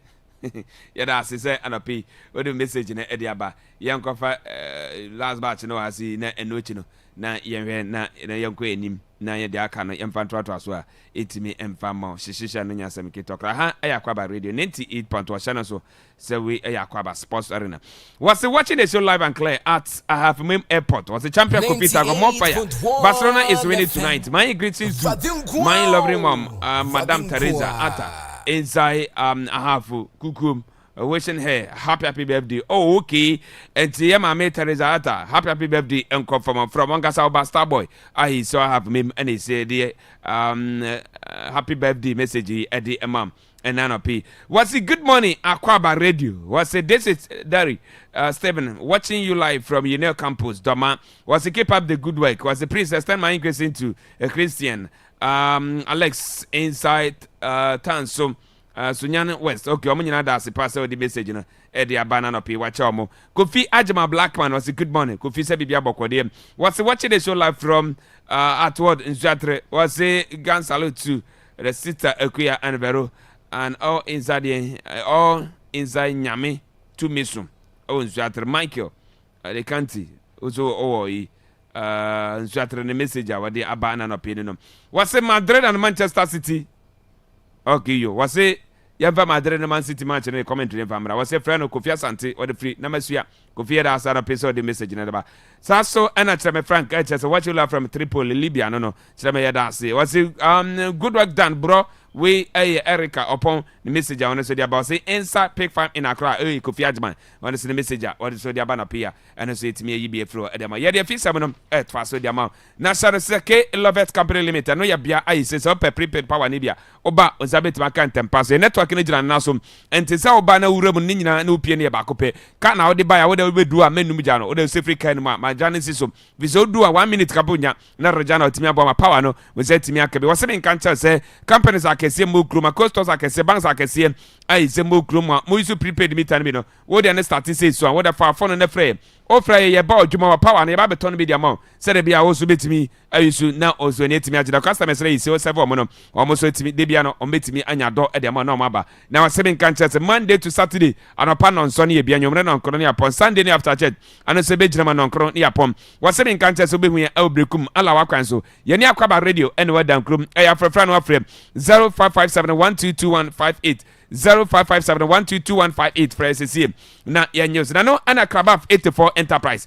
Krabaf 84 Enterprise 7 kancha sebra. Wasi ufie ne wie opepono pa ai so beto uda na no a. Bomode ne bra. Chepono no onse ekabi. Wasi saya chana dos bi ana pe saya take dos bi. German dos ana saya tara dos no ne nyina obenye bi. E de free Krabaf 84 Enterprise. Ana fe so kisa hodo na pe. Sa ope chana kisi bi. Saya take ana se poitara kisi na se German kisi no ne nyina obenye bi. E de free Krabaf 84 Enterprise. So 7 kancha so ba ayetufo ene so de ba bomodern sana so behu ya awbrekum awo bpo ye ne opanyin da bofie no ene di ene behwe ana afie so 7 kancha se opem so pebe twa kwaton anasa po bia kodi anasa po bia kwaya do no emfa no dodo pe ne nyina no odan ne kopie mo Akwaaba 84 enterprise betima ajo feso ama mo no doso po nyina no zetima ka bi ti tomatoes na pa obenye mi makre na pesa so na nwa so na pe sadi na pe ne nyina obenye bi ko sisi na kwaji bi awotofo bo na wasebe nkanche so obehu no awobrekum omo ebe main station no omo ne jetem energy en mehwem eya frefra no afre 0244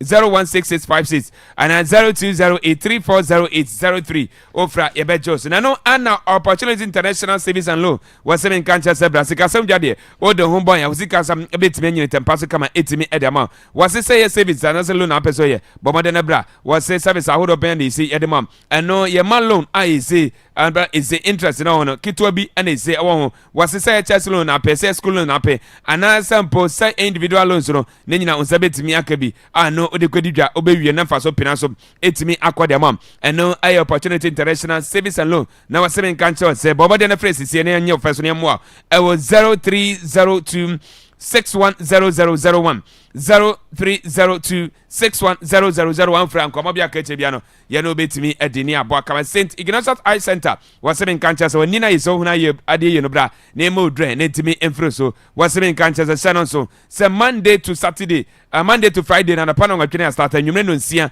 na yapon ana fe Saturday no no public holidays no shanon so public holidays no na nkro ne start no miensa ne yapon Sunday no na pano ndu ne start adwuma awia no miensa ne yapon wasebe nkanche so shanon so main office no obehu ya awosunya na besim na brekum no obehu ya yene sibi jibank no ene di ene hwe brekum bia that stage wo ya frefra no afra omeje ofesu sesiem 0206 343675 0206 343675 ofra nkomo bia ka che bia no ye no betimi edi na mesra sa we ye nurse ni Ezoka license, Ezoka certificate, Ejazampa, what we are nursing training. I said, Juma, no, be over experience away. I acquire, I say, Okopiemo, our Canada, Okoye Juma Hospital, Cassia, I say, Jitimbosumia, Ketuabe, say, Pafu, Bomada Sanoso. So I say, in cancer, Zen, Nyama Hyundai is on here, I say, Katako, and I say, Canada, Canada, bet me a corner. When your passport feature and a passport, now you see, we hear no. Waseme nkanche say passport picture na ye petre fitani bi background ye white no bi ni say ye pebi ana afi so yellow fever card no be here bi ana afi so say police criminal report ana so be here bi de fro ho ana afi so travel insurance ni nyina be here bi e de fro ana afi so say degree ana afi diploma o set no ai say dia dance stampa nursing training what mi akobi awie ai say nyama nyina dia dance kama edema ana afi so sacro license e che stampa we nurse ni say national service what mi aye bi ana so set okura bi wase wo CB no obetimi de nyina de aba ayese boa betimi aboa abra yese woza hia full picture ayeteta mpa wa ye nese adwuma ne pen ayese na tade no self fefe shadow so se person kan che se we akwanya ayese ye de mam ana face GP address wo de eba Ghana card and front and back no and so obey the photocopy ni nyina wo de ba ye betimi aboa na fe medical report no ye be je ni nyina ye wia ye de wo kwa Canada de che sampa ba ko ye adwuma ho bo so me be so aketu abegine modu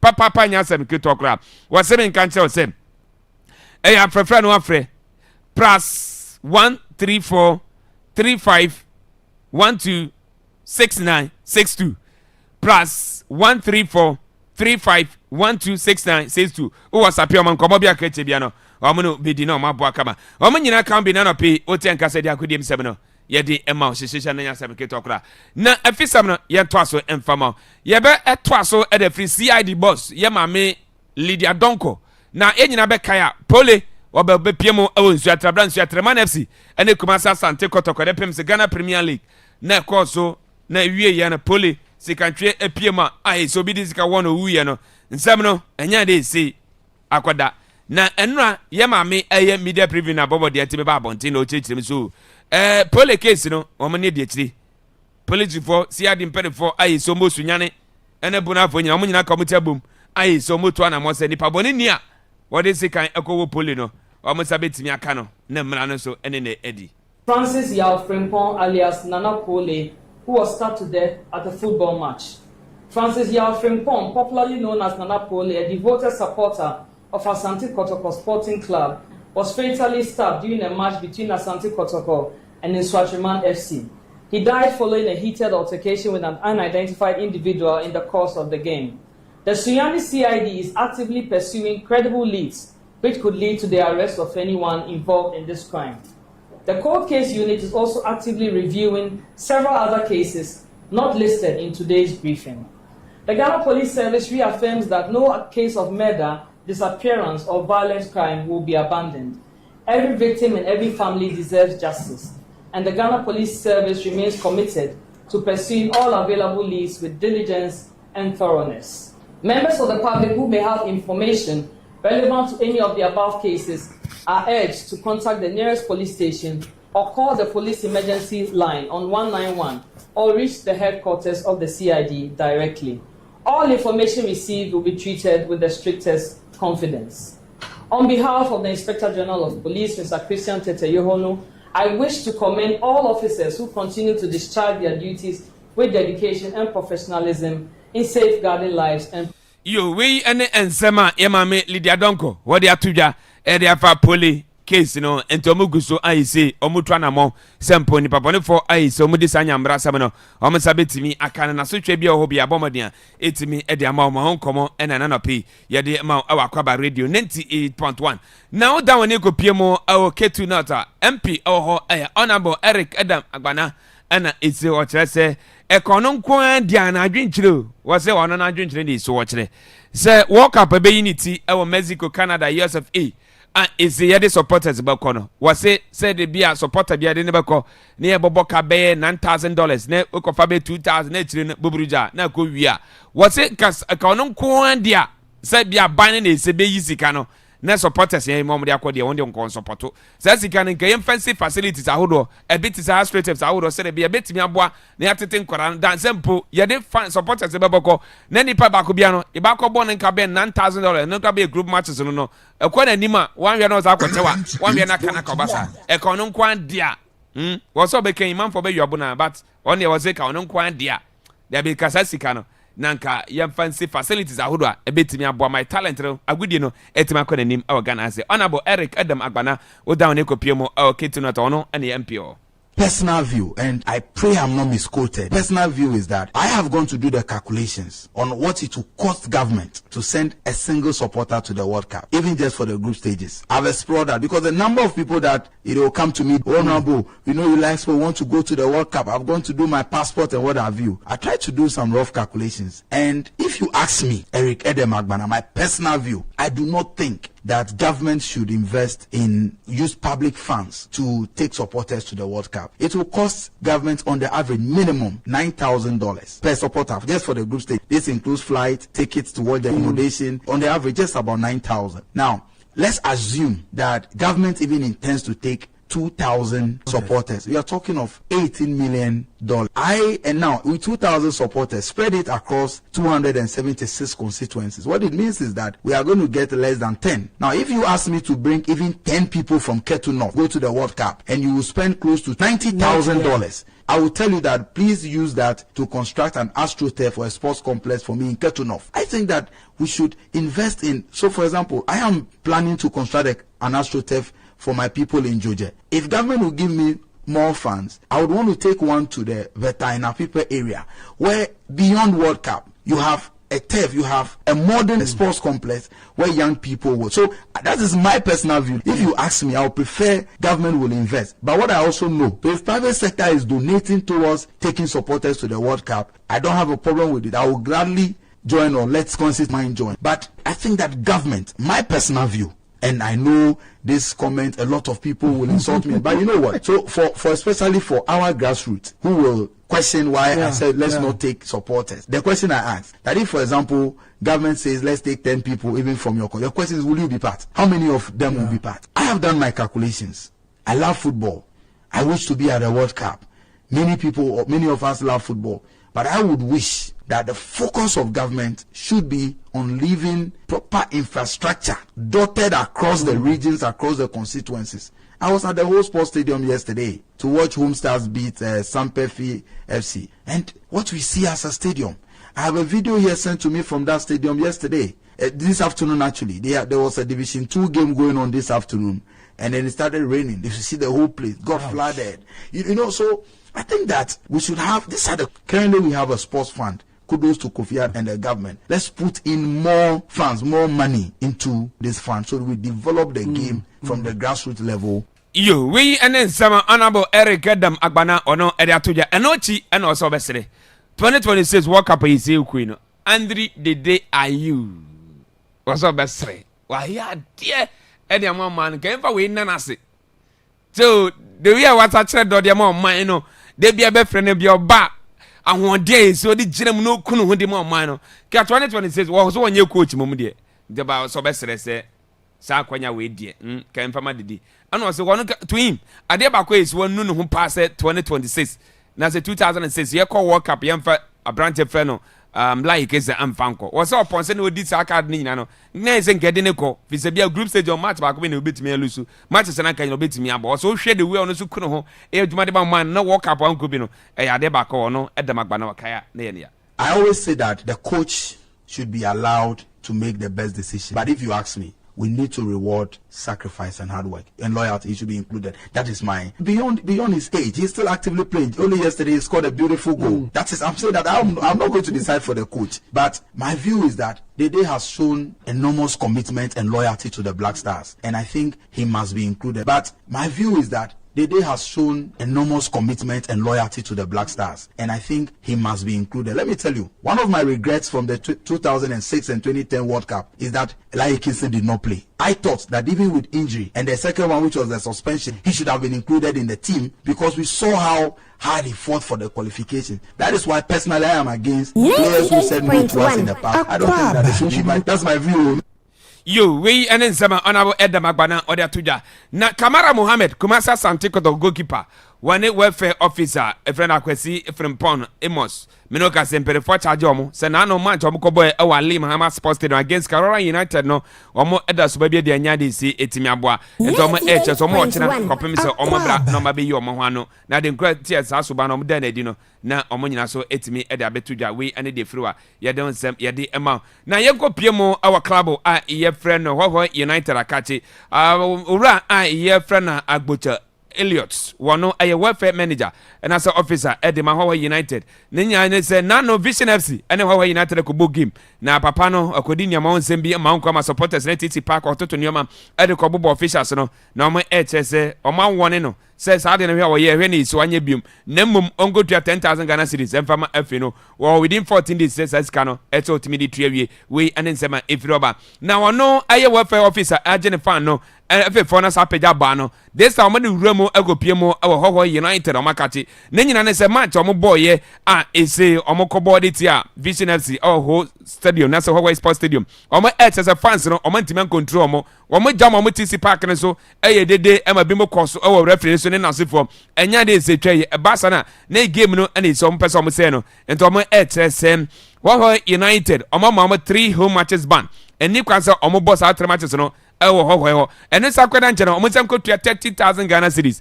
I had 300 million and from my FNO or my H as within 2 weeks. SSS Kanomutria, Nyasa, so she Betimiako, Ediama, John Peter Amawu, one in the team. We and the Froa, Yadon Seminar, Yadi Mount, and Anopi, our Akwaaba Radio 98.1. Now, young freeway, now young Piemo, our Diana FC, or Makati. Almost a nano Piemo, our Takwa. Now, I'm a bomb match in the year, no, Niama would appear and say, it's here. Adriana starts on the Facebook account. And I'm going to stoppage time drama. And I'm the referee gives Mediama a penalty. Living fan shock. And I'm say they gift of what home side. Okay, you know much outside was a Valentine's Day gift for the home side.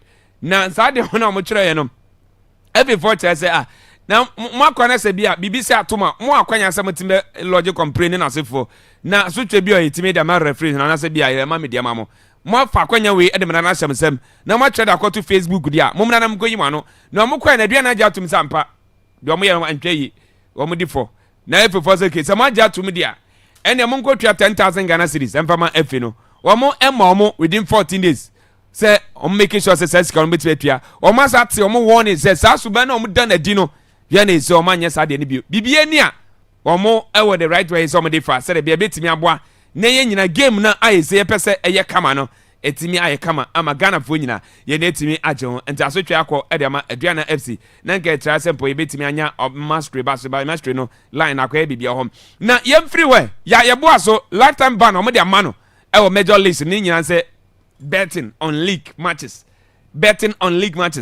ya boa no ono so watimi age lifetime ban ewo major leagues no ewo US ho we any dey floor edon sam ya dey ma na national under 17 team no me no ka say omo agopie mu ewo sama boy omo ewo friendly matches omo bo nyame ya do man penefo HS meme that 2 matches omo bo baako na Sunday omo baako na say enete omo samates and then say you team no ebabo under 17 for no ay Sunday channel so 4 p.m. and as match they to 14 for 15 for no almost about the same match in the and also 4 p.m. I say nyina ya ho boy so omo ye na CAF form HS CAF Champions League maybe a twem no na sa woja na $2 million in sika so omo dem is say omo HS omo dey cost $6 million and am so omo HS CAF Champions Confederation Cup games you know and so prize money no is the obeje no obenya $4 million now so e dey kunu fie we any dey free oba ye don sam no ye dey amount and na pay e wa Akwaaba radio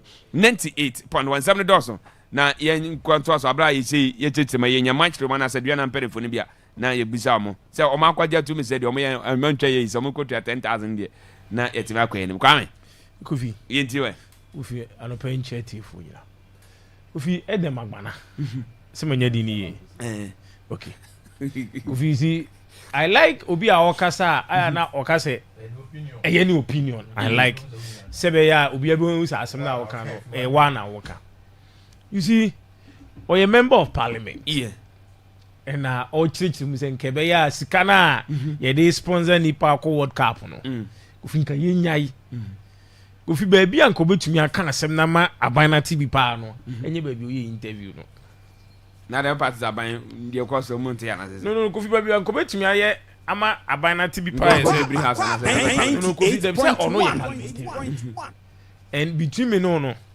baby aka sa asem ya abana te pa no parliament house sports minister wo hobi finance minister wo hobi obia o mata bia Kofi o hobi but Kofi you see say okase say sika na yemfa nkosi sports facilities a ene ma mu say initially I thought say the knowledge about sports na was proper the time I say be my deputy sports minister na be require say likely say Edem Agbana na be sports minister but Kofi penny come na wodi ni say em say onim sika e de facilities and onim sika the facility nipa de obutuka now I was expecting so Becca say ye kobo world cup ne ba sika ibenya free no Kofi emfa no mom nkoye facilities no Kofi say na MPC omo kwa yi a nipa de omo bibiri me wa mfa so be na wo so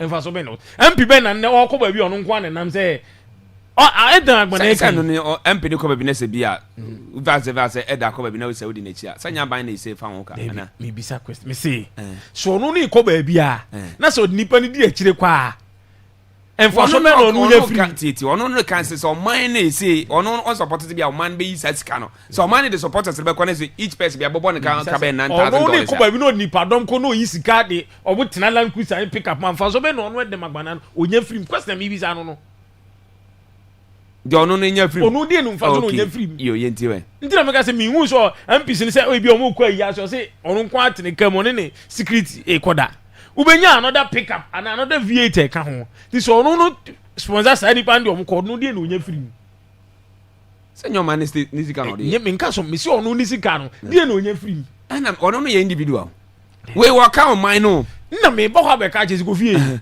say ono wo reason nti a ono ko ba bi a odi a convoy no o man no so oni reason nti odi nipa ko Kofi taxpayers money me wa nipa na ye de ne ko no so o man ba ono so tia tax o man we mu en Kofi wo ho country a World Cup o say manfo bi ani machida wan ga say aban no or say to him one na adwene o ntira me so mi bi sa say de bia nka ba ko no nka facilities are you say nka ye pia bi ye say be bopa ye be match this Accra Sports Stadium Omo mo matches nyina no ono hians ono kire se e ka ono nko andia na me si ensi enka ono nko ensi se ye ko World Cup ase nka ka nko nka nyan supporters na ofie na yemfa sika na edi na Kofi na ka sika na yamfa mo anko edi be facilities na o kire na adwene se ntina me so me kire ma adwene bisa na question about compression na se bien pesos bia na se bia be cha de man nipa 276 na wono be kara kira ban ne se wono no fa ne de mfensi astrotep mfama no ono be ka say emfa ne de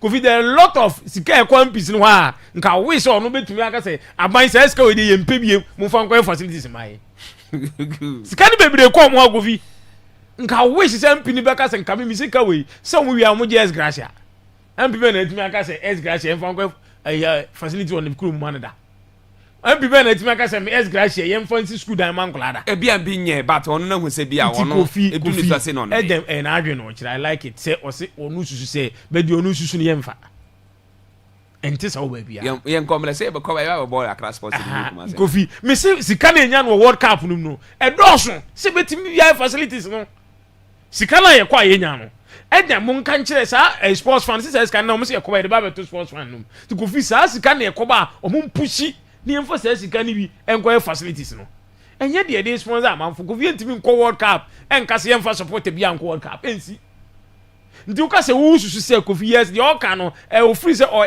na adwen me kofi enso e ka chen say enye possible because country bi no be call world cup without supporters na be da ko ball abra supporters enka ho say me dey see facilities the kofi e world cup na ba mo stadium ba kwa wi ho yensi wie ya sesika na be kofi ne dey enfa kofi on dem hold on fan tonche kofi o si dey there you kofi we don't yen compensate player world cup as you oh dear kofi me see the send ball na all ball onye na operate say aban fa supporters nko na aban fa supporters nko grade no onye Ghana ni ball no mo bi asema o kan no see there say na ni statement no kan o see the day you the why amaye no nka yen fa we en compensate yes na ball no so onye ball aso ball say obetumi aka say pe ni ball na all ball ni form no obetumi aka world cup ni bi me kofi ntimi fa world cup en compensate player there be enye ni sa me I wish the day you be world cup ni bi and obe ko bi so god ye mu ye chese ball ni de be ko bi abro so Akwaaba 98.1 de be ko bi abro so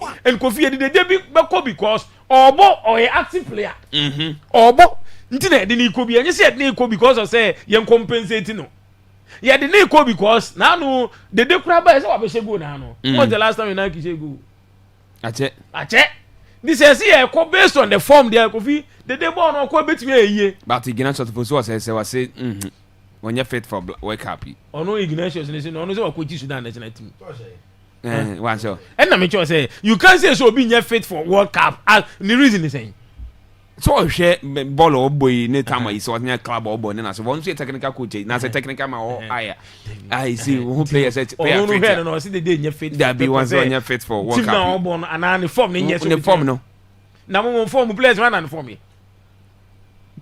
mu players na ngasa why na form you dey chemi mu players no be a form nye then only form was psychological problem say men your form nye kofi de bia me trade dem a we say me nkase na say players no man na form nye any ifatawo isaiko chemi one black star player ni form ni gidi po gina so bi ni wo na wo players to the 2010 eko 26 na two pen on form ya o we yo de yam go ni kofi you see Ghana Football Association Keto Kriku this is the time what me say league in kofi ampa oba de self for ba so be say Ghana football e wo kwa meso kofi yes kofi I was very shocked when Abraham who say aduana age fine ye wi asia charge aduana ni game against Dreams FC say omo atoto bottles supporters no atoto bottles the copper park ni so ntia no so aduana meyi ni ho ano meanwhile ya tena ha besi ne kofi ya charge Dreams for no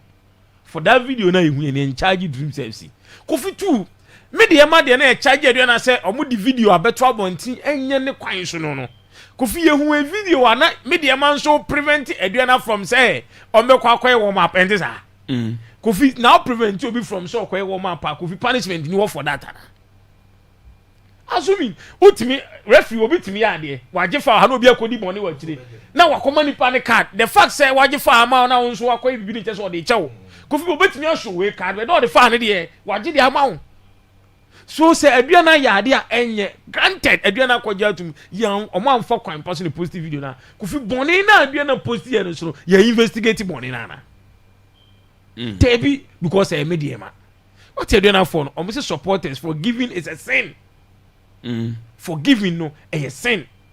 Now adechie ya charge United say ya final omo abani omo say omo breach of security omo supporters no ATS Park akototunema Kofi see there are a lot of these instances at Sibebre this current administration yenye certain dreams FC ebu a coach man in the hospital 2 days udu omo e bani omo ye bani coach say coach ni si park Kofi Brekum Chelsea coach Abdul Hanan ye bu no man in the hospital 2 days picture don't lie ni na that Facebook no so no ye bu no man in the hospital 2 days and say no team return ba Brekum Kofi te say e bani dreams FC ya bani dreams FC because e ke to krekunti e bani dreams FC referee akoma dreams FC player yellow card a red card due to that we call 9 matches only be that so we call show a dreams FC player a red card 9 solid matches Kofi only be that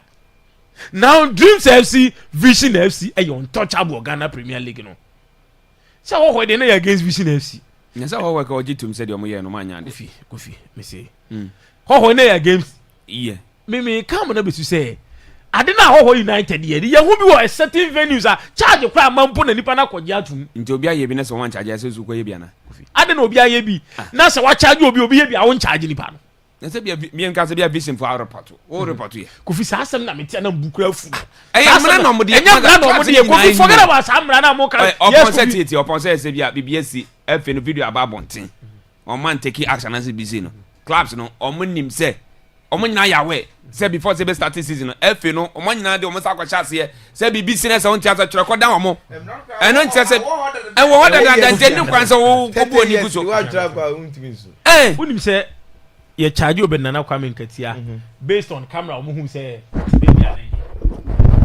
ayo kotokofo de antwera nko kotokofo antwera nko oh yeah sure not a single day na kotokofo antwera nko say obenana Kwame posted about it blogging kotokofo the kotokofo posting here was about the dreadful and then the posting you kotokofo officially there was nothing and I can stand and say kotokofo antwera official statement anko but that's a cash so much is a match commissioner report yes that's me man who BBC say baby na ni kwan say Kwame yes two Kofi this same FA atumi agina camera so based on ADLC or venue ade anche o na the sign ya charge teams ni bi umu bi wa bra na referee no be di ball no kwa ne report nye den enko ye referee na guys no enko ye this time report on me na phone no ma send you and you Kamara Hashfuk Hamza Isa Uzi Mohammed ye bobo ni how many minutes how many minutes ye pon kotoko ne house no e di how many minutes are you telling me that I'm referee report ko but ye wie ye na charge na ba me wa ye wie na charge na ba pole case no medal case no course no ye medal case say na Kofi ye pon no tere ye pon game na that night na ye bane nsem ne match ya na adwin report no yes ude ye buboba this incident here me the picture too so esi awia efe an charge dreams FC as a team da unim nipa mo charge no mo si players no akọ referee so players na akọ referee so no mo charge players too no but ye bu a coach dreams FC supporters no mo players ni ye bu coach ni man da hospital 2 days ya charge dreams FC as a team iyo Emma Hanan edit 2 days with the ones and all. We see ya ben. We no 2021 okay. Ya charge dreams FC and Kofi betumi ma hwa na incident na si ya dey ntia make say aside say club nature officially no FA no that mandate ni say FA ni timi hwe video ni bi e dey charge teams no abra obi an report yo go aduana dey see na anu it was clear mate ndi say na e be charge aduana you have every right to question dreams FC as to the see and the entia na ebia yebu aduana supporter no now o charge obi Kofi punish no just any panic ko chirem na aduana is claiming say VIP take it 15 no mo ka chom say nipa 15 nyina ntimi ko tra VIP ho di mo supporter yes so you charge Dreams FC for Dreams FC to come and explain ebia Dreams FC o case but the way I won't charge Dreams FC it makes other teams they feel like okay so who be the video mu now to me charging the pan even without a report no cry then aba aduana kotoko player no ko aduana Emmanuel Jamfi sa Dreams FC na aduana ball ya esia akwanko aduana player similar thing to Emmanuel Jamfi wo kotoko omu game bu Kumasi yes oto fam no odi boot no ebo nipa na video efe ni kofa video no ebe bane Emmanuel Jamfi and the report is homology complaint homology complaint that baby efe ni fa video no catches a chika say enye bibia na omo hwe report no sometimes even omo ye match review na omo timi hu ade referee anya den anhu dey punish players ni bi nti Emmanuel Jamfi dey ni was based on omo hwe video no omo hu say boni Emmanuel Jamfi den edi ye ni yo me da say kwame ye da say pa Breno Kok Hussein Govita go ye nti we pole de ne de mami CID case na jebun sam darada akwa no wo ko nti dia kare ana mu dada ye ye ni abre 2026 mami CID muntimi why oko dada na so ma ya we nti yes ana wo de Ghana na medical to atiefo se wu wawu nkwase wu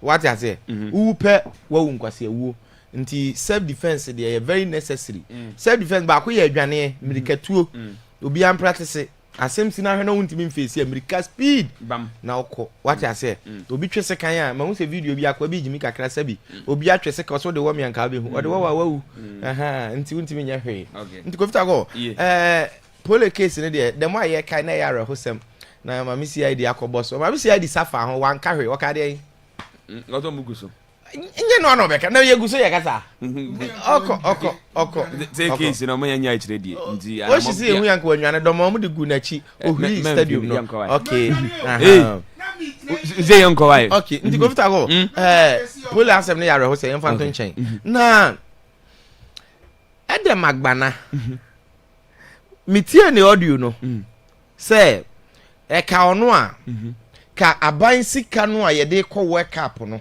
ode ma supporters akono in fact saban the supporters 2000 kwa e be cost aban according to the estimate no $80 million na e betumi asisi astrotest any ade na ono no nko ade onim se ye fan se aban ka so ma constituency bia nipa 10 kra na dena chese bia obekobi me hwe na Judas wa yi bia ba TikTok ebam te nti MP pa ni Kofita go the difference between omo machine to parliament and na ya wa hare de he vice versa omo mpie na ye go sa no go ka inside o me to be very honest videos na ya pie from parliament no aya na minim say ene for content creation serious business in dey be omo record you say sa no mo ka ho dey na dey compare dey binum ka UK parliament ne House of Congress wo US dia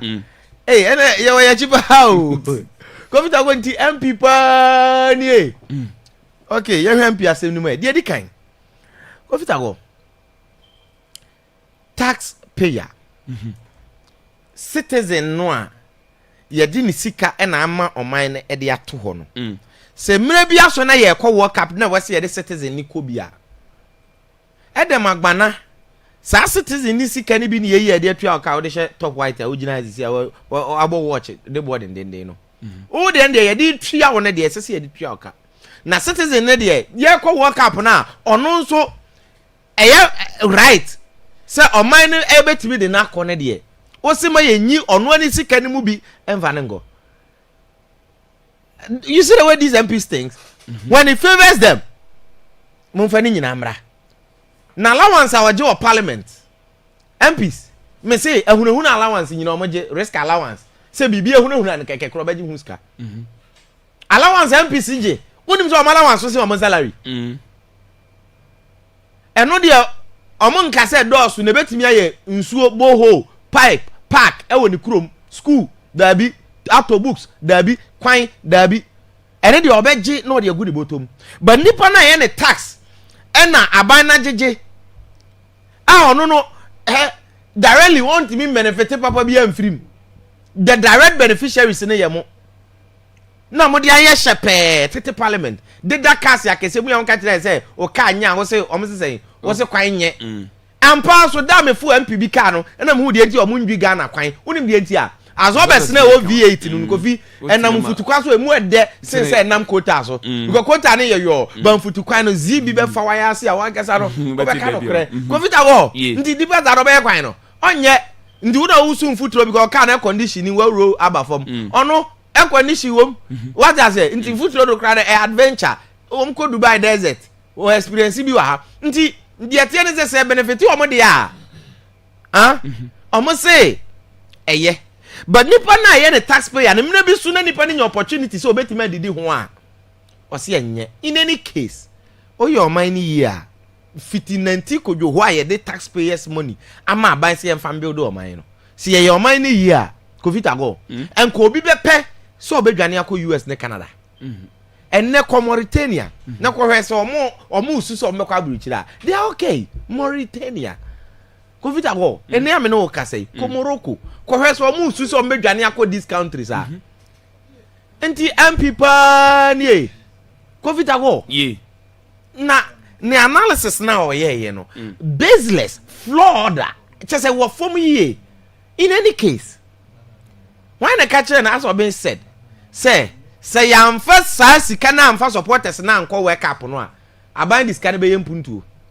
na in fact impuntu nyuma ye person o man na ye no sika na ye the supporters ne ko wake up na be prevent some bundu nyuma na mbacho ye sika na be prevent sa $18 million calculation na oye no na Akufo-Addo $18 million loan also will see 10 multi-purpose sports complex mbacho be si ne anoma abakura ntuma ntubirika oba akokora so because ni nyina ka nwuram eno kra with interest na yektikroma abantimi kwaje bo say $3 billion $3 billion oh yehu di abande ye na ahye uyi $18 million ode for supporters 2000 ko US ya osi adoso na Ibrahim ama play no kwa $70 million you covid ago meba so we calculation and analysis na oye no a the money here yapan say because it favors the ordinary citizen, the ordinary Ghanaian. And not in no sabi. Did I say MP pa ni no because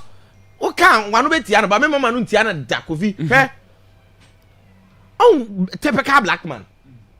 O say nipa 10 no ye na kire say ubenya bi next ono no na adwene bone na ode hye nipa tim say wa ma oyonko antwa ankwa me kofi me mete asisi se manya kwanya ankwa abrochi na okwa abrochi mani gema wo me ma na nye me yada say because manya bi entidien who knows say o ko no kwani nda be ba benefit me covid ago but agbana say nipa 10 no nya bi enti fa adwumone ta kire say na emoye nyina nya sa na woka enti MP pa ni covid ago me sro me wie ye na me hia 2 minutes be na ma wie dede are you covid me Cote d'Ivoire me hwe dede are you particularly me kind the memories of unse Cote d'Ivoire hona dede are you wife ni ti na oye warm up and a fans ne budget no so ye go fans of Cote d'Ivoire pa and that day I felt her greatness etie but the debe gina ball num ne de zero in fact World Cup na ye call 4 years that was 4 years ago the day performance na ye zero negative 10 kata no they was penalty bi no na ye negative 10 no kura pa na say me the day you asem no one national team o se ma say agro bi wo mani ko World Cup no the day me yi me ho afrim ne say how serious ana ma fa say approach no ma say agro wo mani so mo ntimi timi ma yi me ho afiri na me hwemo enti se mo de ne be ko ana mo mfa no nko de ene ya mumu case but me ka kire obi e bia only information say NDC time the day you wa for so corporate team o say onko World Cup first person ye twire ni din no ni din wom he mamo hamo so onim so ye again the day you are on sabesi from e bia wo analyze based on say me analyze ya ka mfa no nko da NDC the day you also onko World Cup onu onu Jordan omoduru dadada so fit go seconds e wo Adriana Stars ne the SCCC no look no crepa ne say if any problems because me one thing is I hate selective justice Kofi unim say selective justice on e more grievous esum wom e more do in terms of na born for sem essence say o say punish kura ene nka jai na yensisi but so obe punish obi no we jai obi e grievous and in terms of selective justice there mempe and yenim say in terms of selective justice this football administration guilty or punish be same situation on punish be but again we shouldn't also negate the fact say football no ye dem na tienie every situation said the FA trans or mudi asem no is different peculiar to the other and won't mean trase and for hindsight and combine anyway case at the law court obi betiba ko wi aponche we so be wi aponche ba ko beji 15 years ba ko beji 3 years we dey dia e kwan ye fa so bi o mu wi aponche na nyepe mewa good now listen emra no ese so obi ya obone atwereko ko vita go se me ya obone na wantwero na ya me bone on the same match me metwerako yes and now the day no see e punish wa untimi complain say na e ba ne say na we ye bi because ntira me catch say for about 30 years ni e wo ye mra nim say obi ya obone ayeden twereko enti what prevented you from twereko you wantwero isn't it yeah that say bia no mo pen na say omo hwe sa ne o mani nyina you osin ma yenti we Tago. Pole case in there. It is good, sir. At least on me at home popular. Update, you know. Update, you know. So update at least on me. I'm so money dear chile. I'm on 10-9. Because you see, Ghana higher you can say nipa we asa. Because immediately after say you know, all the conversations around you in a bit easy. 2 months so soon no be anya the enkai. Yes indeed. Sanity all of a sudden obi ankai pole bi. You get a point. Enti ye na ye di ho bobo say what is actually happening or mother to the case in Nigeria. And you see Sanya security experts for faso your monshi we mu no enye bibia no mbe hu amba beka yes unless ombe reach a significant stage bi and say bia ma ba man tell so it is good okay. That is the legal processes now mo faso the investigation 8 1 FM mahu CAF president for bebre tasema mo Yaba benya ayi baku no fi kan warumi Isaiah 2 Ahmad money ade but yes this man Patrick Moshepe no ofi I don't say under the administration football improve Africa yes trooper even though the change is too massive but all the compare previous administrations now very good we good we buy no football akonanim especially Yesika Sem. Say Yesika Sem no improve oba ko. You know so 2021. Now 2021 no go view buy. In terms of CAF Champions League, you know. For the past 5 years in terms of improvement in the prize money over 140%. And I call a Confederation Cup no so over 220% increment in the prize money. Or for free one Confederation Cup and prize money near $1.25 million. Say go fi wow beje Confederation Cup ni bia obenya 4 million. Say the Champions League also move from 2 million to 6 million. Say the latest increment in a 50%. And was on the ababa count. It is good. It is good. You see, there are me answer here say club see moon to me more than no more kunya bi. Okay. Say any club see to me managerial room in group stages crampo na. Ka omenya kakra. Ka at least omunso benya kakra because price money na cost no. Na other stages no so sika no so e cost ro. It is good. Ya boy. Ya boy na Derek Jones. The Ebane say like time by there comes on. US so I want to know say enya bon ko ade amonye omo he. O betima ko US wa ko ye de ombe ye. Ba say ball party. Board ye omo ntimi ko bo bi ye de wo. Hey. Obi ya ebo na no Man City in 2014 ba wa mo senior team ni junior team no boy. Junior team no boy. Under 20 national under 20 team no. Yes. Blasters can make us some friend be between yeah. Yes, ya ebo ene Derrick Jones. Omo tin shisha won so mbe di card. Omo team na omo bonu Colombo skill no. ɛne Los Angeles na ɔmo ti hyehyɛ ho deɛ ebesi nyinaa ampa ina mpa saa na ebesi ya ebu a ogu Ghana for anim ase na Kofi verdict we mean kan say what charges we got fine am dey ma o so ma di case na bi aduana de no o ma die wi nti o ma mo 10,000 Ghana cedis so mo metua na ma sa woni o mo say subana mo den na de hwe na mo nya bi against Mediama post na mo be ko ye to Facebook no okay you see Kofi it is so sad it is so sad Ghana football we are setting a very dangerous precedent we are to her ebe kakra na football no ebe free football be football because nipa na no oye in charge to make sure say that be the attention ne be adwuma no nipa no Kofi on fa ni adwuma because mommy atiase say your football clubs we or Ghana ha omo ye untouchable ye nka omo asem because accident ewie san ana Kofi nipa bi mu be kwa akoye bone na mom no sa nkrofo no koye bone a efe na o keka efe no ne menka na say mpo Kofi efe no ne the strictness of the Mother Football Association no on sa clubs no e wo fam but obi de koye ye na no Kofi so soon na charge punishment aba. You see it is sad though. That is why so the rationale behind punishment you know say protect a brand. Now is that the way you protect a brand?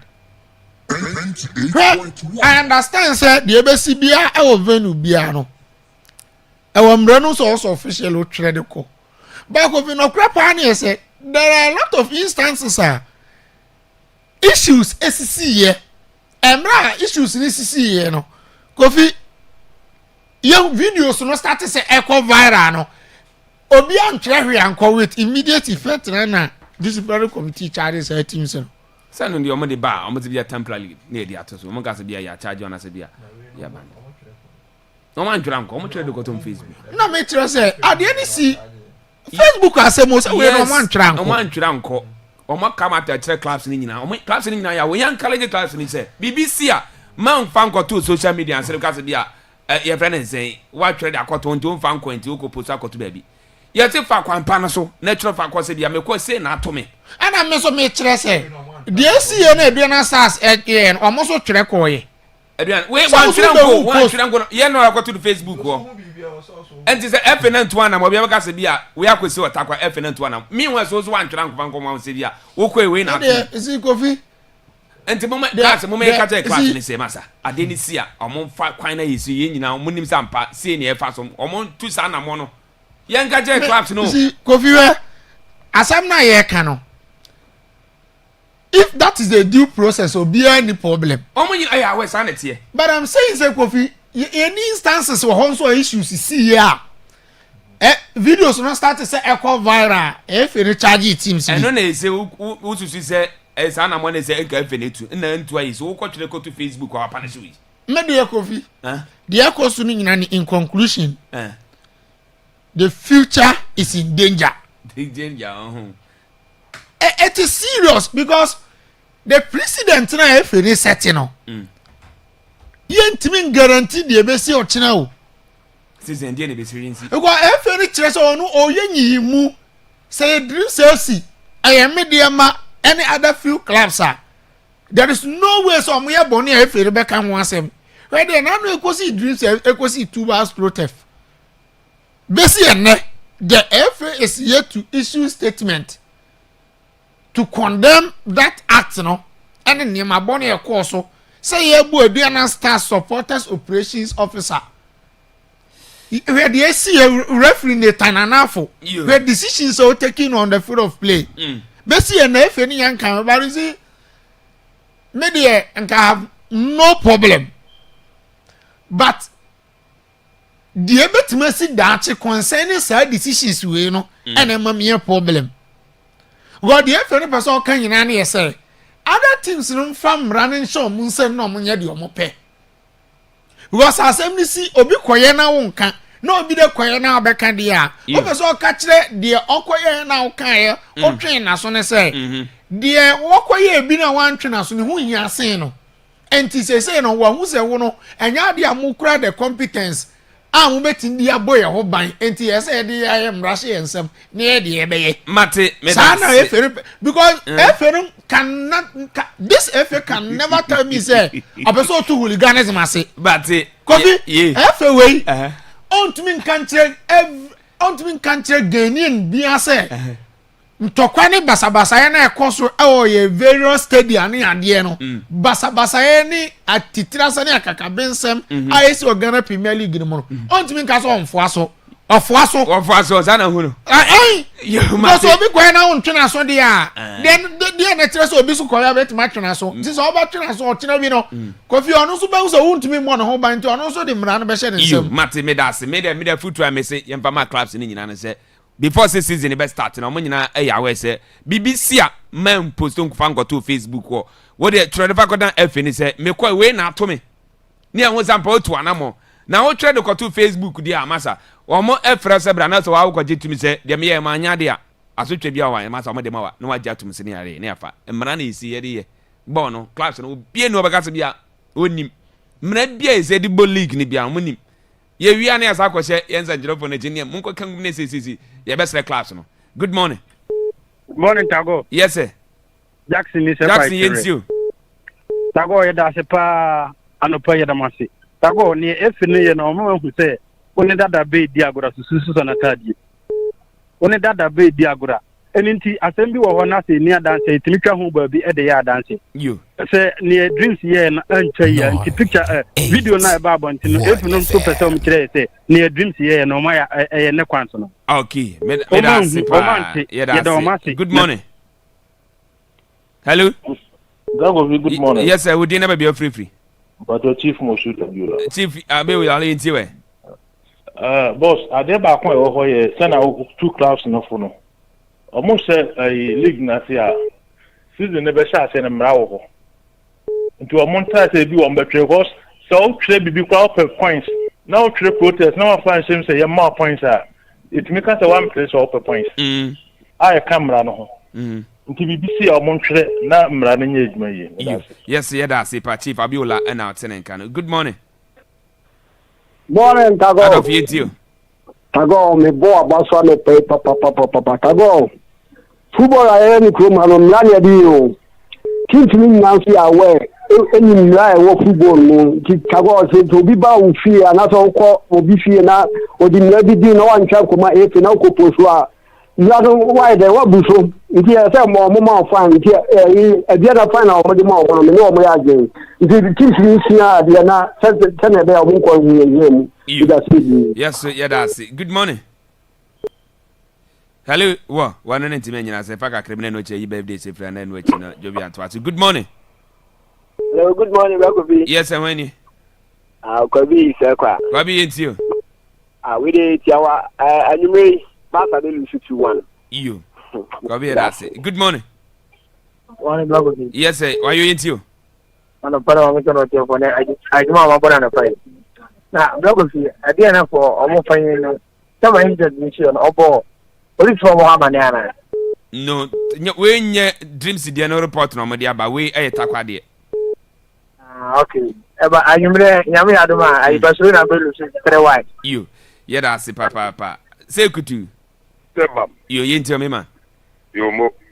Tago. And now, open it back. Oh, I said, see, why the come for what I'm going? Police need your crown and rob wa. And you never catch a rob woo. This don't know catch any person see a rob me. That's a police national. And the why you are here now, move follow. Bye bye. You, yeah, that's it. Last caller, good morning. Hello. Good morning. Okay, you. Good morning. Hello. Yes, I want to chat to dinner. Be free. Everyone, Kofi, me catch free. Kofi and you. Mesero breku Chelsea there so omo money na baby omo dare nye. Iyo. Na basuro na so ne so there say fawren. Okay.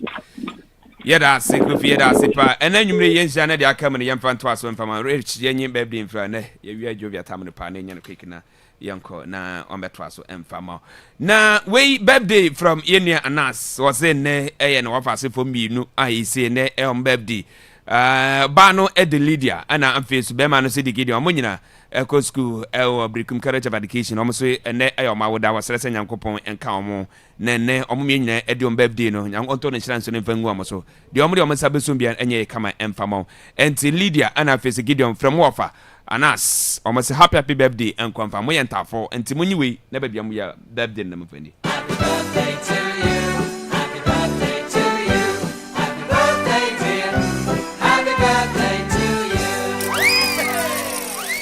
you. Yo, enti yentwa so na yenyiwe enfro na we from Benedicta or MK correction or Brekum Central Market what's in ne eye nebra a ye no Alfred Ansu upon birthday Alfred Ansu upon birthday enti what's happy birthday enko emfama Alfred from Ongasa o sister Benedicta or MK correction or Brekum Central Market what's say and na kwa wa we Nyankopon enka ho na mfie no ma bebre na nka no onyi yade na fa ho chebe mfro akwam no ma ahoden enti Alfred Jui na fadu birthday no na ko anim. Happy birthday to you.